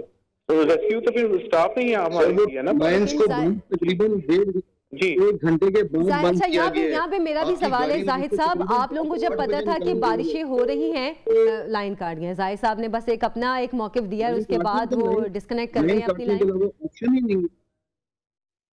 जी जी, फहद साहब तो लाइन ड्रॉप कर गए हैं। मतलब उन्होंने हमें उन्होंने पूछने के लिए किसी काबिल ही नहीं समझा कि हम मजीद उनसे कोई सवाल कर सकें। ये हमारे इंतजामी जो अहदेदार है उनकी हालत है कि आप उनसे कोई सवाल नहीं कर सकते। आप अगर कोई आपकी जान के साथ कोई ऐसा मसला हो रहा है कि जिसमें आपकी जान खतरे में आ गई है, आप किसी भी जिम्मेदारी डाल ही नहीं सकते जनाब कि ये आपकी वजह से ऐसा हुआ है। हर चीज़ के जिम्मेदार आप खुद हैं। जैसे हुकूमत ने मरी वाले वाक़े के साथ किया, विक्टिम ब्लेमिंग शुरू कर दी कि लोग भाई गए क्यों। एग्जैक्टली रिटोरिक मरी में ये इनिशिएट लिया जी कि वो गए क्यों, उन्हें पता था, इसलिए वो भाई हमें तो पता था, हम ले गए, हमारी मिस्टेक है। आपका क्या काम है जब आपको पता है कि मरी के अंदर कैपेसिटी 4,000 गाड़ियों की, आपने 1.5 लाख गाड़ियां होने दी। आपके फेडरल मिनिस्टर ट्वीट्स कर रहे हैं, हम तो बेवकूफ लोग हैं, हम बेवकूफ थे तो हमने तब्दीली को वोट दिया ना जी, अदरवाइज तो हम तो स्कूल में चढ़ लेते। हमारा दिमाग खराब था जो हमने वोट दिया। अनफॉर्चुनेटली हम तो जिस तरफ चल पड़े हैं, सारे का सारा तो फॉल्ट हमारा है। बिल्कुल बिल्कुल, मतलब अब आप सियाहत भूल जाएं, अब अपने घरों में बैठे, अगर आपके पास ज़्यादा ही पैसे हैं तो आप कहीं और निकल जाएं, लेकिन आप अपने सियाहती मकामात पे ना जाएं। ये इस तमाम तर मामलात का रिजल्ट है कि आप अपने सियाहती मकामात पे ना जाएं, क्योंकि वहाँ पे इंतजामात भी ऐसे नहीं है और इंतज़ामिया भी बिल्कुल आराम से बैठी हुई है कि बस ठीक है भाई आप आएँ, अपनी बेस पे आए हैं और अपनी जान खुद ही हथेली पे रख के आए हैं जहाँ पे भी आए हैं। फहद साहब बहुत शुक्रिया आपके भी वक्त का, और जैसे कि हमने जाहिद साहब से भी मौक़िफ़ लेने की तो कोशिश की थी, लेकिन बहरहाल उन्होंने 1 लाइनर अपना जवाब दिया और उसके बाद लाइन डिस्कनेक्ट कर दी। अभी एक छोटी सी ब्रेक का टाइम हुआ है, ब्रेक से हम वापस आएंगे, हमारे साथ रहिए। प्रोग्राम में आपको खुशामदीद कहती हूँ रूह अफ़ज़ा के किचन से, और आज हमारे प्रोग्राम में एक मज़ेदार सी चीज़ बन रही है, सर्दियों की सौगात। वो क्या है, अनम से ही पूछ लेते हैं। अनम, सबसे पहले प्रोग्राम में खुशामदीद, क्या बना रही हैं आज? आज जैसे कि आपने बोला कि सर्दियों की सौगात बन रही है, तो मैंने सोचा कि सर्दी, क्योंकि मुझे लग रहा था कि कल, मुझे सबसे ज़्यादा कल सर्दी लगी है, तो मुझे वैसे कल बहुत ज़्यादा सर्दी थी, तो मैंने कहा कि आज जो है वो हम बना लेते हैं अंडे का हलवा। अंडे का हलवा जो है बड़ी ज़बरदस्त सौगात है। हम क्योंकि गाजर का हलवा भी बना चुके हैं, गजरेला भी बना लिया है, और हम अब मैंने कहा कि चलो अंडे का हलवा भी जो है वो बना लेते हैं। बहुत ही इजी रेसिपी है अंडे के हलवे की, और सबसे जो ज़बरदस्त बात ये है कि ये बड़ा ही क्विक बनने वाला जो है हलवा है। इसमें बिल्कुल भी कोई ज़्यादा टाइम नहीं लगता, हार्डली 10 से 15 मिनट में आपका हलवा जो है ज़बरदस्त सा तैयार हो जाए। कुछ मीठा खाने को दिल कर रहा है और कोई भी हलवा अवेलेबल नहीं है, तो ये वाहिद एक ऐसी चीज़ें हैं जो आपके घर में हर वक्त अवेलेबल होती है, जैसे कि अंडे हो गए, दूध हो गई, चीनी हो गई, घी हो गया, ये वो चीज़ें हैं बेसिक जो आपके घर में हर वक्त अवेलेबल होती हैं। तो सिंपल जो है मैंने इसमें तकरीबन 10 अंडे हैं। आप अकॉर्डिंग टू मतलब अपनी फैमिली जो है वो बना सकते हैं। मतलब कितने हैं, बिल्कुल कितने खाने वाले लोग हैं उस हिसाब से जो है आप इसको सबका एक अंडा, सबका एक अंडा। अगर 5 लोग हैं तो 5 हाँ, वैसे भी देखे ना, मीठा है और ऊपर से अंडा है, हाई कोलेस्ट्रॉल है इसके अंदर, हाई प्रोटीन्स है इसके अंदर, तो वो excess of everything is bad. तो अंडे का हलवा जो है बहुत ही थोड़ा खाया जाता है, मतलब 2 से 3 टेबलस्पून गुड इनफ होता है आपके लिए। तो उस हिसाब से एक ही अंडा बन गया ना, एक अंडा। तो हम जो खाने वाले तो 2 डाल सकते हैं। हाँ जी, तो हम जो है सिंपल इसके अंदर जो है तकरीबन 10 अंडे हैं ये। उसके अंदर मैंने तकरीबन 1 कप के करीब, जो कि मैंने तकरीबन 1/3 कप जो है घी का लिया था। उसके बाद मैंने 1 कप उसके अंदर चीनी ली थी। तकरीबन 2 से 3 टेबलस्पून मैंने इसके अंदर रूह अफ़ज़ा ऐड किया था। अच्छा। रूह अफ़ज़ा ऐड करने के बाद मैंने इस सारी चीज़ों को लेकर ब्लेंड कर लिया था। ब्लेंड करने के बाद मैंने इसको पैन में डाला। पैन को मैंने थोड़ा सा गर्म कर लिया था। उसके अंदर डालते साथ ही जो है हलवे को आपने, सबसे जो मेन इंपॉर्टेंट चीज़ है कि आपने इसको बिल्कुल भी नहीं छोड़ना जब इनिशियली आपने ऐड करना है, क्योंकि साइडों से ये लगना शुरू हो जाता है। आपने फ़ौरन साइडें साफ़ करते जाना है और मिक्स करते जाना है। ये प्रोसीजर जो है आपने जैसे ही ये इस फॉर्म में आना शुरू हो जाएगा, ठीक है, मतलब वो तो ये स्टिफ हो जाएगा, तो उसके बाद आप बेशक इसको छोड़ सकते हैं। छोड़ने का मतलब है कि पास खड़े हो सकते हैं। मतलब हम इसकी मिसाल ऐसे दे सकते हैं, जब दूध फट जाते हैं तो फुटकरियां से बनते हैं। तो वो फुटकरियां से जब मतलब ये जब खुगीना लुक में आ जाएगा अंडा हमारा, तब आप जो है इसको क्या कहते हैं छोड़ सकते हैं पकाने। अच्छा। उसके बाद मैंने इसके अंदर जब ये मटेरियल मैंने डाल दिया, उसके बाद मैंने इसके अंदर इलायची पाउडर ऐड किया। इलायची पाउडर ऐड करने के बाद मैंने इसके अंदर ऐड किया थोड़ा सा vanilla essence. Vanilla essence basically मैंने इसलिए ऐड इसके अंदर किया है ताकि जो है वो अंडे की जो स्मेल है वो उसको कंट्रोल कर ले, ताकि जो है आपको एक बड़ा ही अच्छा एक टेक्सचर वनीला टाइप का जो है इसमें। तो आपने क्योड़ा भी रखा? जी बिल्कुल, क्योड़ा मैं इसके अंदर जो है सबसे एंड में डालूंगी, जब ये बिल्कुल रेडी हो जाएगा। ऑलमोस्ट जो है ये रेडी होने वाला, जैसे इसका ये पानी खुशबूदार किस्म का हलवा बना रही है। बिल्कुल खुशबूदार किस्म का। उसमें रूह अफ़ज़ा भी आपने ऐड किया और साथ में वनीला एसेंस भी किया और अब क्योड़ा भी ऐड करेंगे। वैसे भी पता है कि जो हमदर्द का रूह अफ़ज़ा है वो जो है फल और सब्जियों के अर्ज से बनता है। तो जब इस तरह की कोई चीज़ हम अपने खाने के अंदर ऐड करते हैं तो उससे जो है उसका फ्लेवर और ज़्यादा इनहेंस हो जाता है। और आपको पता है कि 100 ईयर लेगेसी के साथ जो है रूह अफ़ज़ा, हमदर्द का रूह अफ़ज़ा है। और अभी ही हाल के अंदर जो है उन्होंने अपना एप्पल साइडर विनेगर जो है हमदर्द का वो लॉन्च किया है, जो कि वेट लॉस में बड़ा जबरदस्त है, और बनाने में जबरदस्त है, और इसके अलावा और सूप्स के लिए बड़ा जबरदस्त है। और सबसे बेस्ट जो चीज़ है कि आजकल क्योंकि बीमारियां जो है वो काफ़ी ज़्यादा हो गई हुई हैं, तो उसके अंदर जो है ये ब्लड प्रेशर, हाई कोलेस्ट्रॉल और शुगर के लिए बहुत ही मुफीद चीज़ है। और एप्पल साइडर विनेगर जो है वो फ्रेश एप्पल की फर्मेंटेशन से बनता है, मतलब ताज़े सेबों की फर्मेंटेशन वो करते हैं और उसके बाद ये ज़बरदस्त सा जो है हमारा एप्पल साइडर विनेगर रेडी हो जाता है। अच्छा, एक चीज़ जो मैं इसमें ऐड करना चाह रही थी कि आप इस हलवे के अंदर चीनी के साथ थोड़ी सी हमदर्द की जो हनी है वो भी ऐड कर सकते हैं फ्लेवर के लिए। उससे क्या होगा कि फ्लेवर एक तो बड़ा ही रिच हो जाएगा और बड़ा जबरदस्त मजेदार सा फ्लेवर आएगा। अच्छा अनम, अभी इसमें अंडों ने पानी छोड़ा जी बिल्कुल, तो मतलब इसके पानी को बिल्कुल ड्राई इसके पानी को बिल्कुल ड्राई करेंगे। हाँ जी सही है। जैसे ही इसका पानी ड्राई हो जाएगा, जैसे ही आप देख रही हैं कि बिल्कुल थोड़ा सा पानी इसके अंदर रह गया है, थोड़ा सा जब इस पोजीशन के अंदर जब अंडे आ जाए तो आपने क्या करना है, इसके अंदर थोड़ा सा जो है क्योड़ा वाटर। अच्छा, क्योड़ा अगर पहले डालें तो क्या ये कड़वा टेस्ट कर देता है? जब पहले डालते हैं तो एक तो इसकी स्मेल बिल्कुल चली, जिस पर्पस के लिए हम इसके अंदर डाल रहे हैं वो पर्पस बिल्कुल खत्म हो जाता है। अच्छा। क्योंकि ये पर्पस है कि बेसिकली बहुत स्ट्रॉन्ग स्मेल होती है अंडे की, तो कुछ लोगों को नहीं अच्छी लगती। तो क्योड़ा वाटर जो है ये ऑप्शनल है, आप इसकी जगह रोज वाटर भी ऐड कर सकते हैं। अच्छा। तो मतलब ये दोनों चीजें ऑप्शनल हैं अगर आप डालना चाहें। अच्छा, अगर मैं अपने घर में बनाऊं तो मैं पर्सनली बिल्कुल भी क्योड़ा वाटर नहीं डालती, लेकिन एक्चुअल रेसिपी में जो क्योड़ा वाटर है वो भी थोड़ा सा हम डाल देंगे ताकि वो ज्यादा, अगर किसी को नहीं भी पसंद तो वो उसको इसकी स्मेल से तबीयत ना तंग हो। अगर आप इसके अंदर ज्यादा डालेंगी तो वो फिर बहुत ही मतलब बहुत ज्यादा फ्रेग्रेंस ज्यादा स्ट्रॉन्ग हो जाएगी। हाँ। तो वो फिर एक तो है कि वो खाया नहीं जाता। अच्छा, अब ये देखें कि ये बिल्कुल जो है भुनाई के प्रोसीजर में आ गया है हमारा हलवा।